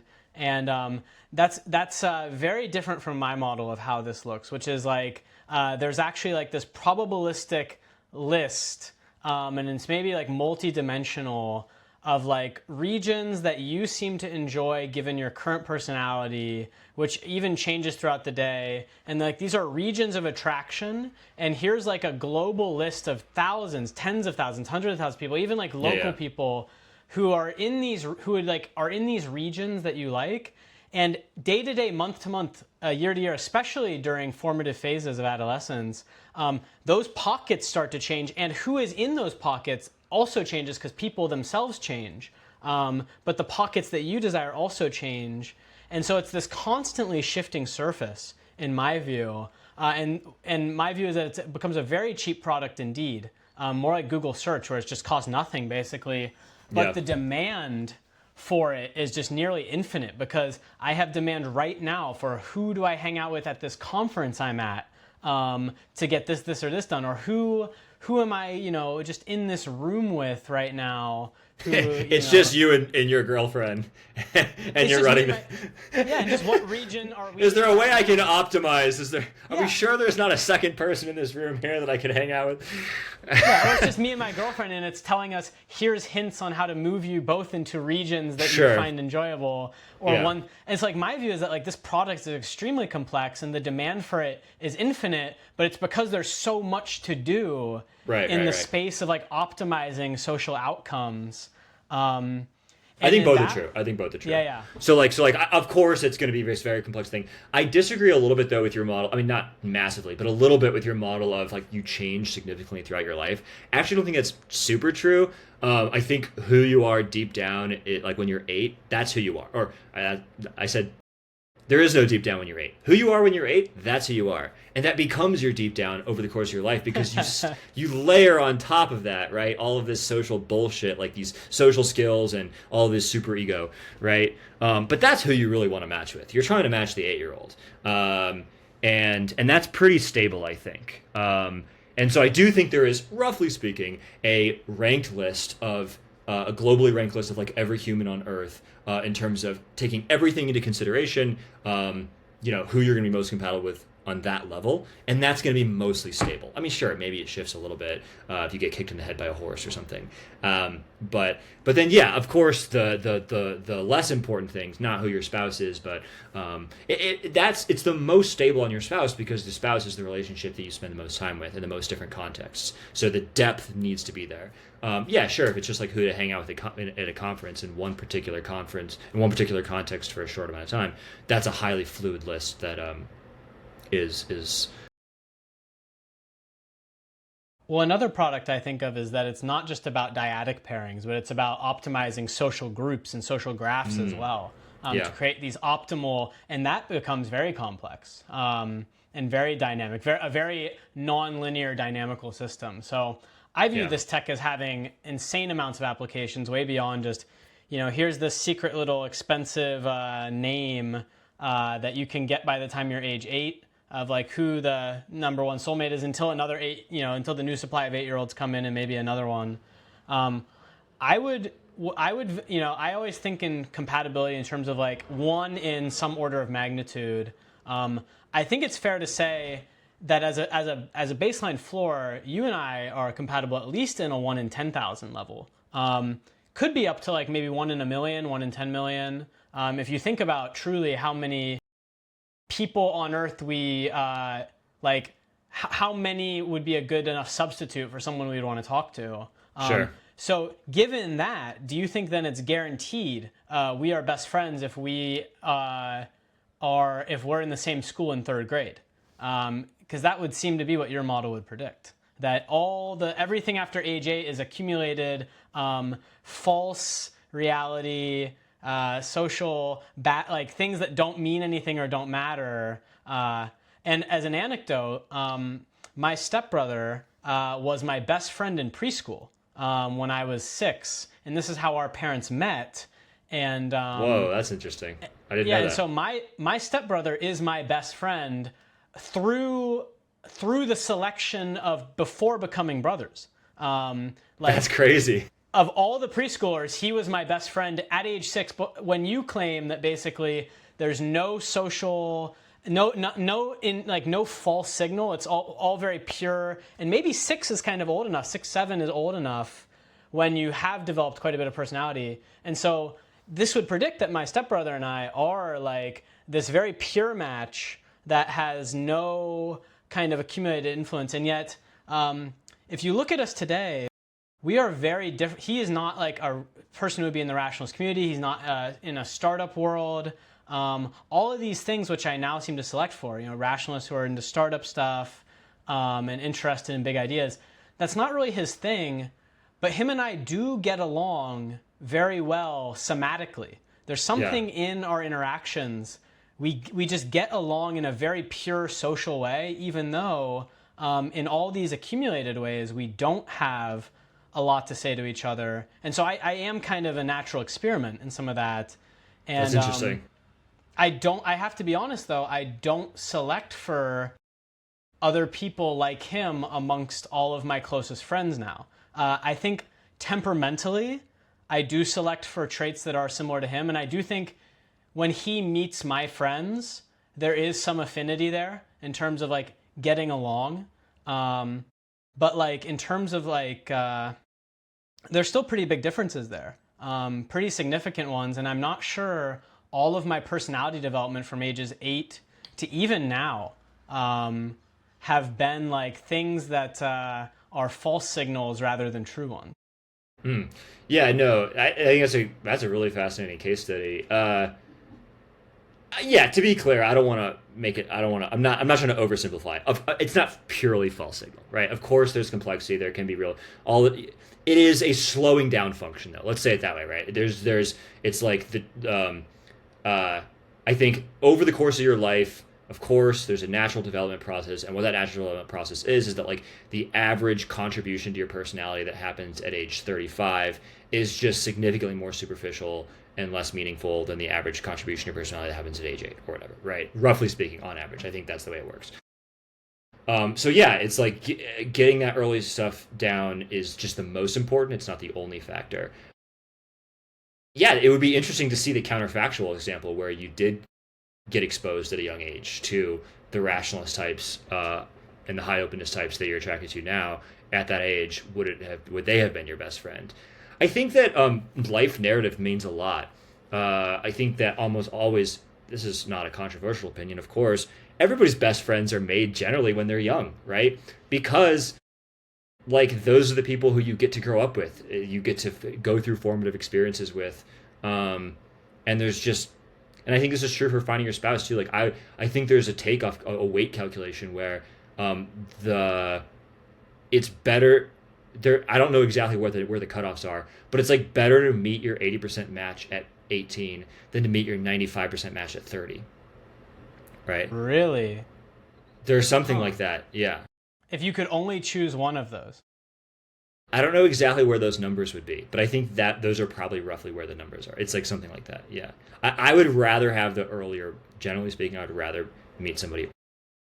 But isn't it so easy to find an 80% match? That seems like trivial to me to just go to the right school, to go to the right social club, and you can just easily find a 80% match anywhere, whereas finding a 99.9th percentile match takes a lot of work and maybe even luck once you get to a high enough percentile. It seems very easy to me to just make a friend who's in. I think most people by high school get an 80th percentile friend. In fact, you can usually measure what percentile they were by like, I had this friend in high school, and now how much do you talk to them? You know, that's Sure. like distinguishes between I had an 80th percentile friend early versus like I had a 95th or 99th percentile friend early. I mean, we could take it to its extreme. If you could meet your perfect soulmate who speaks to the deepest recesses of who you are, At age but you 60. only right at age 60, would you take that trade? I don't think I would. I think there's value to knowing somebody young enough to like go through, yeah, right? Like, because not only to grow up together, because of course there's the observation that many people have made where it's like, which speaks to what you're saying, which is that when you meet young, you get the chance to grow together, and so you actually do. You might start at 80, but maybe you end up at maybe you ask them towards 88% because you move together. But also, Is that what to you think me, happens, by the way? How much do you think compatibility increases over just you put people together? And because this is what Christian Rudder said in Dataclysm about OkCupid. He said we never know how much we influence the outcome just by telling people they were compatible. right? I think that's yeah. I do think that is what. Well, I think it's But it took you 7 years, and you guys still 7 years is a lot, and you were pretty young, so you had a lot of neuroplasticity, and you still didn't become. So you seem like also an example, though, of that not getting you to a high enough percentile, despite the neuroplastic time of exposure. Yeah, it's a good point. I think that we did grow together. It just wasn't enough. Yeah. Which would Yeah, suggest it's only maybe 5-10% points total that you can really gain. You can't do 20 or 30. I think that's right. It also, yeah, it depends on how early, and it depends on where you started from. But if you start earlier, obviously you can gain more. But to me, though, there's also a second thing, which isn't just how much you grow together. It's also like I do this. I think I value this more than most people, but I value the shared narrative and the shared experiences. There's like value to like being able, and this is actually honestly the biggest thing that kept me and my ex together was that I didn't want to give up that narrative. I went through some really difficult experiences when I was 18 with health and stuff. She went through some difficult experiences as well that were completely unrelated, but similarly difficult. And we helped each other through those. And that was a bonding experience for us. It's like when it's a story that we could tell each other and ourselves and other people, right? It's like I went through these hard things with this person. We have this narrative together. And to me, that has value. It doesn't necessarily speak to the moment to moment compatibility, but it's not negligible either. So what do you think about that? Because I've often thought about that as well in the matchmaking thing, where I've had some people who are maybe more normal people, who, when I tell them, oh, I could introduce you to a highly compatible best friend, they really, not only are they offended, but they're almost confused, like I don't understand how reality or life works. And they say, I already have a best friend. I went to college with them. We've had a lot of experiences together. What are you trying to sell me? You can't sell me someone who I met at 18 again. I'm 20 something, I'm 30 something. What product do you think you're selling me? You're selling me someone compatible that's a stranger? So how do you manage that? How do you think about that? And also, has this come up with keeper matches? That they're like, why would you sell me someone now when I could just go to this person I've known for 5 years in my friend group? Yeah, I think that what that speaks to is that I think there is a thing where, have you ever seen that there's like a comic online, I'm sure you've seen it, where it's like a puzzle piece. Yeah. I'm trying to remember. Right, you know the one. Yeah. I'm sure it's very right. Maybe I'll put it in the chat here. Sure. Do you want to summarize it? I don't know if I can remember it. I think this it's guy super is just a relevant. very weird puzzle piece. He has a lot of weird little shapes, and he's looking for Yeah. love, and his parents are very simple shapes. And Yeah. so they connect easily, and they're like, it was easy to find love. Why can't you? But he's this weird monstrosity of he sees even this one girl. He sees people who cut themselves out to fit with someone else. And then he sees this one woman who's basically his perfect shape, but she's with some other guy, and they kind of fit in, and then yeah, it's just hard for him because he's basically the idea is if you're someone who's highly differentiated, who's very Yes. complicated, who's become a very unique individual, sensitive young man or whatever, Yeah. that it becomes harder and harder to find someone who fully satiates you. So I think that's part of what's going on there, right? Is that we are even capable of a 1 in 10,000 match. Many people, they have a cap, 1 in 100 is the best possible match they even could have. So that's part of why they're horrified by that concept. It's because they're undifferentiated. Exactly, right. So it's you're saying I could offer you a best friend, and they go, well, I already have the 1 in 100. There is nothing better. It's impossible for me to be more compatible. Right, exactly. So I do think there's actually, anyway, just to finish the thought, I do think that what that means, the consequence of that is that this hypothetical product that we're talking about, this globally optimal thing where you can find this perfect person, it probably actually only has maximal value to some small percentage of the population, right? Who are more differentiated in terms of their personality. Right. And then my fear, the place my brain goes there is that my fear is that that if you do pricing discrimination, for me this product is going to be really expensive. For the average person, it's going to be cheap because the value to me is way higher, and it knows that, right? That's interesting. Well, actually, my thought too is that if someone becomes sufficiently differentiated, there's no single person who will satisfy the full coverage of what they need in terms of social interaction. And this is where I have the whole multi-regional satiation points and getting a lot of different friends and social interactions. And this is one of the major critiques of modern marriage. I'm curious if you had this come up at Keeper, which is people say that we no longer have a village, a church, a family, relatives, in-laws, a tribe, cousins, all living together. And now you need your wife or your husband to be everything to you. They need to be your best friend. They need to be your God. They need to be your cleric. They need to be your source of meaning. They need to be your confidant. They need to be your parent sometimes. They have to be everything because you don't have this village of different interactions. Yeah. I think that's definitely happening. I think that's definitely true. Yeah, uh in the I mean, this is just true. Like if you look at the marriage and divorce rates, it's like everybody always likes to point out that marriage rates are lower now than they ever have been, but of course the divorce rates are lower now too. It's not like everybody in the 60s. It's not like all the boomers were marrying their soulmate. Their average marriage, the average relationship that back then was of lower quality, but it was all they could find. And I think that probably that trend probably continues prior to the boomers, probably throughout most of history. It's like the farther back you go, roughly speaking, it's like the worse the relationships were on average, but they just dealt with it. In part because they had all these supportive structures and they had other type of relationships like you're talking about. So, I mean, I'm certainly just as guilty of that as anyone. It's like, well, yeah, I want the person who fits me in every dimension. Is that realistic? Who knows? Hopefully so. But I think that's definitely a true thing.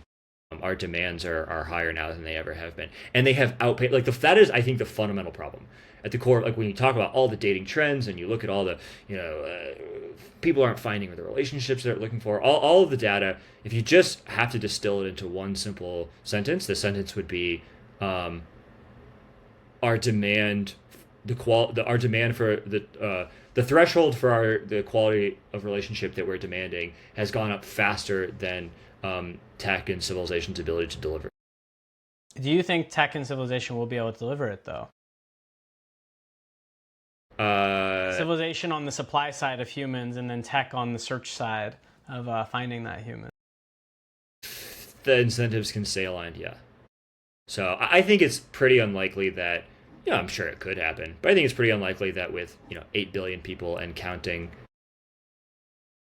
you're not going to be able to find somebody who's really, really, really deeply compatible. Although the counter argument to that is that it is often shocking, even to me still, and certainly to our clients, how quickly the pool shrinks when you start adding filters. You can think of it just as a Drake equation of stacking filters, right? I'm looking for somebody within this age range and this IQ range and these sets of locations, and these are all just filters that are multiplying against each other. And you can start with this really big pool, millions of people, and after only 4, 5, 6 filters, you get down into the single digits. It's actually wild how quickly it shrinks. So that would be the counter argument. I don't know. I think have you ever looked at the traits that your specific clients seem to demand, and then say, what is a perfect venue for us to go recruiting for the supply we're looking for? For example, if you're looking for people that I would want to date, just putting a keeper booth outside of NeurIPS, the AI research conference, that would be perfect to find me the kind of people I want to date. Right. You have to imagine that if a dating app has a certain pool, that there's like a region where if these are consistent filters, this is the place to find the people who mostly pass all those filters. Yes, we do try to do that a bit. Can we get a keeper booth outside of NeurIPS this year for the Relationship Singularity, the AI for Human Connection workshop in Sydney? Maybe we get a keeper booth there. Yeah, let's do it. I want to be there. I intend on going. So, yes. Yeah. I mean, it's partly it's challenging because, like, okay, so this speaks to what we were just talking about. There is I would say one of the most challenging cases that happens commonly is that roughly speaking, there are two. This is a very rough simplification, of course, but there's like roughly speaking 2 types of people. The one who is looking for their counterpart. So the masculine man who's looking for the feminine woman, let's say, as a simplification of the archetype, and then the opposite, who's like the masculine guy who's looking for the not to say the masculine woman, not necessarily meaning like physically, but cognitively, right? A woman who's systems brained and thinks like he does.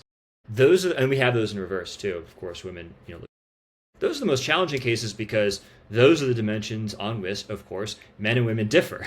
So there always is going to be supply side mismatch, like supply demand mismatch there, right? They're always going to have more masculine, male brained men than women, and female brained women than men. So that I don't think is a market that could ultimately clear. I can't remember what your question was. Oh, what are the channels that we go to find this? Yeah, and then the reason I went there is that then that plays out in like what the channels themselves. So it's like, my guess is I haven't been there, but I'm guessing NeurIPS is overwhelmingly men. It seems like I think it's the like kind of thing that would be 80%, maybe. Yeah. right. But So it's like but it has the kind of women that are highly desirable amongst men who are highly differentiated in terms of personality, who basically have a ton of demand for this, and even maybe the money to pay for it, and Sure, the inclination, sure. and the inclination to. They definitely, if nothing else, they for sure believe in the science of like that high dimensional personalities can exist. You know. Yeah, yeah. No, no, and we do try to do that, and I want to do that. My point is just there is an intrinsic challenge there because, okay, well, now you're trying to speak to these 20% of women who have their pick. Like, they're already inundated with optionality and stuff. And so it's like, well, like now we need to make the sales pitch to them of like, okay, you already have tons of optionality. Come get even more optionality, you know? Well, are you offering them more optionality? Or are you offering them better filtering tools, which is the thing that all women on all dating apps seem to need? Sure, sure. And NeurIPS, of course, is a particular. You just have to. My point is that now you just have to pitch successfully. It's just a challenge because you have to explain to them what a lot of people don't even understand what the problem is that they're trying to solve. Yeah. So you have Yeah. to explain the problem and then pitch the solution, right? Of course, NeurIPS is a specific example where that's probably not the case. Probably the women who are going to NeurIPS get it, but you take my point. So yes, we try to do that, but there are challenges. One final thing on the market clearing, because that's an interesting thing that I don't know if that's really even been. You just have all these great terms that I think are like a great way to think about the dating market that I'm not even sure there exist videos online of people using this terminology and this like model to explain it. But I've often thought about and had people object to this technology by saying to me that the technology I'm describing will have almost no effect on market clearance because they think that the people who are single will still be single, and I'll just tell them why they're single, and that's it. I'll tell them it's a supply and demand issue. One of Keeper's breakout marketing successes was essentially a version of the like delusion calculator, which Yeah. is like, and so that is like an example of telling people that the market bid you've placed will not clear. If I'm trying to bid to buy a Google share for $100, you could just tell me that's not going to clear. That's delusional. In the same way, you're just telling them the bid you've placed on the market will not clear. How do you think about what percent of people have market bids that they're holding out for that have no chance of clearing, and methods, current and hypothetical ones, like new tech ones, that will convince them of better market clearance? We did talk about the moneyballing thing. And what are markets currently that are bloated with bids that will never clear, that you like now want to announce to people, this market needs to be like delisted, or like we need to get rid of this market because it's never going to clear? So what are some of those dynamics there of market clearance?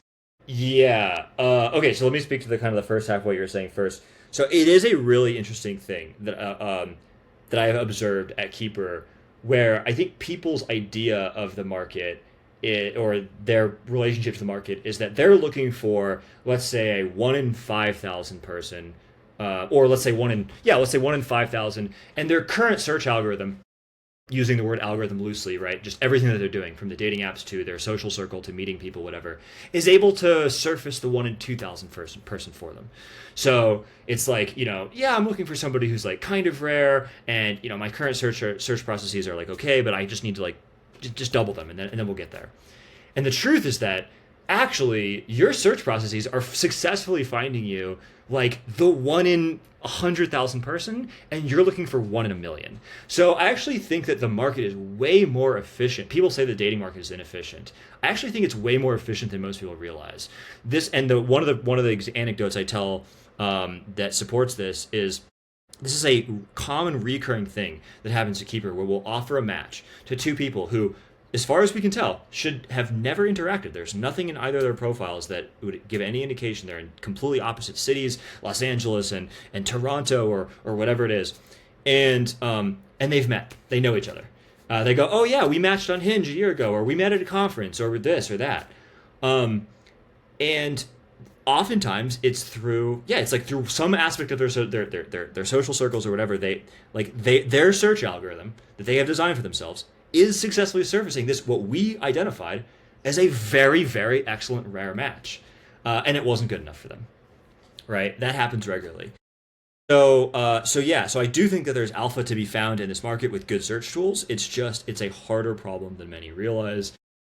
Um, anyway, so I do think that we're going to get market clear. It's just going to be tough. What are market just generally? So the last question you said is what, just generally speaking, are markets that I think aren't going to clear that people think will? Like not even in dating, just beyond. Yeah, no, in dating, markets that seem to accumulate bids that you think won't clear, and like you want to tell people now, like stop trying to bid on that market. It won't clear. Look for an alternative bid. You mean like Well, like the particular masculine preferences they men. have? How about the masculine men looking for a woman who just is obsessed with football and is an Sure. engineer? Yeah. Those kind of bids, you know. What Yeah, are yeah. some of the ones you see? Location's a big one. That's sort of obvious. It's like there is definitely a thing where that we're seeing these days where I don't think this is going to surprise anybody. There's a certain cohort of like men who just like who are trying to, and I'm doing this. I'm guilty as any. Escape the cities, go to the run to the hills. They want to homestead. Like the desire to homestead is way more common among men. And women tend to want to go to the cities. They want to like go where like society and civilization is. And so we have like a lot of men. And this is certainly there's some selection bias in keepers clientele, but I think this is a trend that goes beyond keeper, which is that like a lot of guys want to like go move out into the forest or move out into the hills or move out into the whatever, and then they want to find their wife and they want to convince her to move out there with him. It's like no, dude, you need to move into the city, find your wife in the city, and then you can like you're not gonna go to the hills and then meet her out there. You know, there's no women out there. Um, that's a really common one. Um, Certainly because I mean this is one of the big findings of the last 100 years of psych research is that the number one dimension on which, and just speaking to what you're saying and what you're talking about, the number one dimension on which men and women differ is this like systems orientation versus empathizing, right? Systemizing versus empathizing. And so it's like that's a market that will never clear for sure. Like there'll never be as many systems brained women as men. That's true on there's a couple other traits that we know that on. So like which is more okay though I think. So men are less agreeable, so they're lower in agreeableness on average, right? They are also uh, what's the other one? They tend to be a little bit lower on neuroticism as well. Sorry. So like but that tends to be optimal too. So that's actually probably okay. But that does mean that like the people at the edges, like if you're a very high neuroticism guy, you're going to be in trouble. If you're a very high agreeableness guy, you're going to be in trouble because the girl who is right for you, who's even higher, you're starting to get very close to the edge of the bell curve where it just doesn't exist. And those are dimensions on which. So like my general like advice on that type of thing is like like be willing to compromise or whatever if you know where you're making your compromises and trade-offs. But it's like this is why I think introspection is just like so important, and like you have to do the introspective work to recognize where you're willing to make trade-offs and what is actually really important to you. I think a lot of people, and Hunter, our social media manager, put this in a really eloquent, like they fail to articulate what are their actual real preferences, and they sort of just accept by default, his term was the status weighted average of the preferences around them, which I think is a really eloquent way of saying it, right? They just sort of ingest the sort of common narrative that's in the social waters around them about what they're supposed to want, which of course necessarily traps you into chasing vertical traits, and actually your goal is to be as horizontalized as possible. So it's like make sure that you're not just looking for the hot cheerleader type because that's what you're told to want. Make sure that is really actually your type. And a lot of people just haven't done that work sufficiently. Which preferences do you see keeper clients fold on the most quickly and consistently, and which preferences do you see them stick to in terms of like traits that they look for? That's a good question. People fold on they're usually willing to move. I think most people are willing to. I shouldn't say most. The people for like there are many people for whom finding a spouse is their number one priority, and they're willing to rearrange every other element of their life to make it happen, which is good. You should be like that's right. So that's good. So like I tell people to move all the time, and they're like okay. People Moving don't. is an easy thing to fold on, by the way, relatively, compared to like you trying to fold on being heterodox and disagreeable, and like that's a thing you almost can't fold on. Like Yeah. you, People are too willing to fold on things that are, yeah, here's the pattern. It's that they're too willing to fold. It's interesting. They're too willing to fold on things that should be deeply fundamental to them, like their personality. Like you can tell the average guy, like you, most men have this is their mental model, is that like there's a persona that I need to live up to, that I need to, and I think I had this when I was younger too, right? I need to embody this persona. I need to conform my personality to this, and be this guy across every dimension. It's like, no, there are certain things there that you need to be uncompromising on, right? So they're too willing to like change who they are and their personality, and then they're not willing to compromise enough on yeah, I don't think there's an exciting answer here. It's the obvious thing. It's like the obvious. It's the obvious sort of. It's the obvious vertical dimensions, specifically in terms of what I said earlier, which is that like, as defined, not. It's like it's one thing to be uncompromising on your particular definition of what is attractive or smart or whatever. The problem is that they're using the crowd's definition. So it's not so much that they're uncompromising, is that they're uncompromising in the wrong way. And you can see this because like if you can kind of poke holes in it. It's like they have a very low resolution understanding of like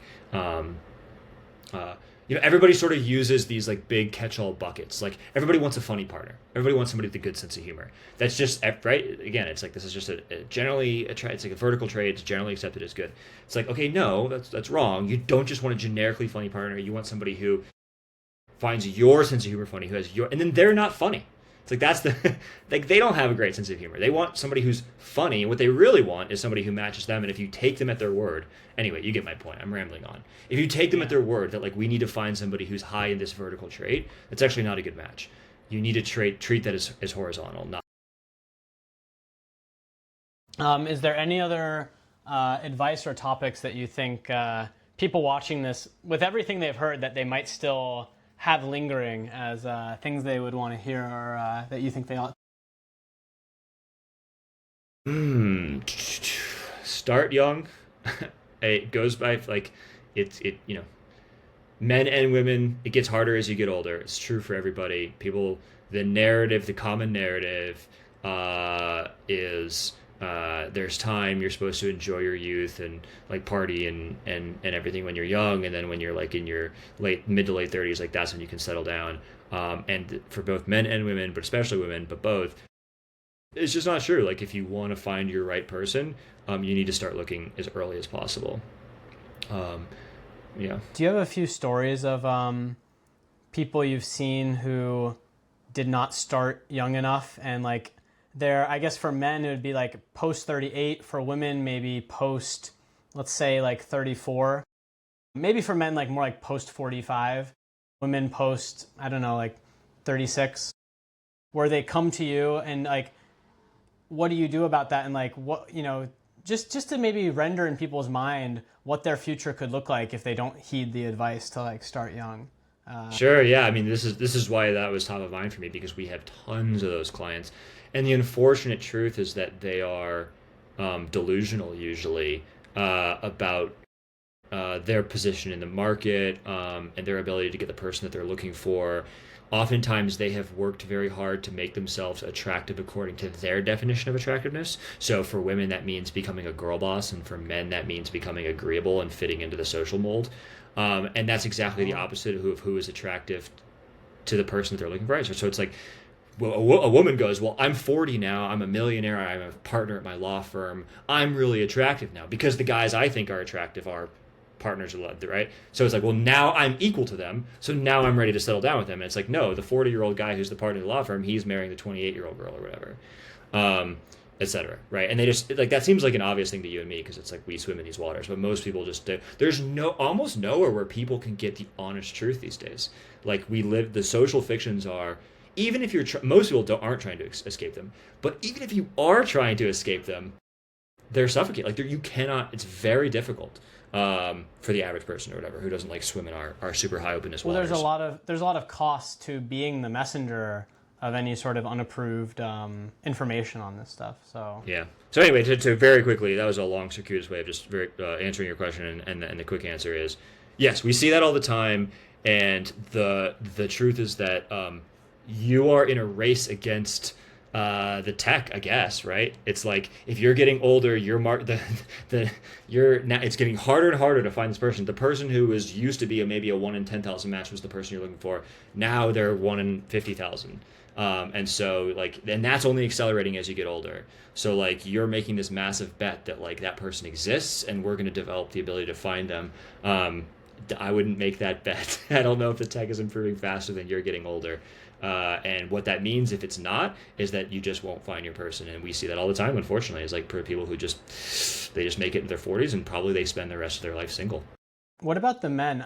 Because I actually know some examples. Like, can you cover the man delusion where he's agreeable and Yeah. I guess this would be like kind of a nice guy. Totally. Yeah. Yeah. We see that all the time. It's like the guy who, yeah, he thinks that the main way that it's the nice guy. I don't know if I have an interesting thought here. It's exactly what you think. It's they think the whole they fall into the trap that I almost fell into, or that I was tempted to, right, when I was like younger, which is don't the first girl, they would have fully changed who they are to appease the girl I dated when I was 20. Right, I was in a relationship for 7 years. Her rule was never rock the social boat, and they go, okay, I won't. And they base their entire identity and personality around that. And then, as it turns out, that they fail to be exceptional in any way, which is usually being exceptional in some way or another is what makes you attractive to a woman as a man. As the final advice, what have you seen in terms of cities? If someone like, is it true that New York is the place to move to if you're a guy, for example? Roughly speaking, I mean, it's tricky You because just left New York. So. I just left New York, yeah, and I dated a little bit. Oh, dude, I have a crazy story. I don't know if it's right for the pod. Maybe I'll tell you later. But I went on a couple dates in New York, and it was crazy. One of them she ended up calling the cops. It was nuts, dude. You told me about this one. Did I tell you about that? Okay. Yeah. Okay. I've told everybody at this point. It's wild. Anyway, yeah. So anyway, that's N of one. It means nothing. But I left New York. I'm single. Why did I not stay in New York? I don't. It's not really a city for me. I'm pretty convinced that the girl I'm looking for probably won't be in New York, or that the density of New York doesn't. While it's good, it's still not sufficient to. It's like density doesn't matter if your search function still sucks. It's like there's a cap on your. I could go out every single night and be interacting with tons of women every single day, but there's a cap on how much I can do that, and I could have 1 billion women in one city, and it doesn't matter because that's not the bottleneck. So why do you think she might not be in New York? Because if it's selecting against me, it's going to select against her, right? If I don't want to be there. So that you have to take that. So my point is, right, you have to take that into consideration as well. If you hate New York and you don't want to spend any time there, it stands to reason that the person you're looking for probably is going to have a somewhat similar mindset.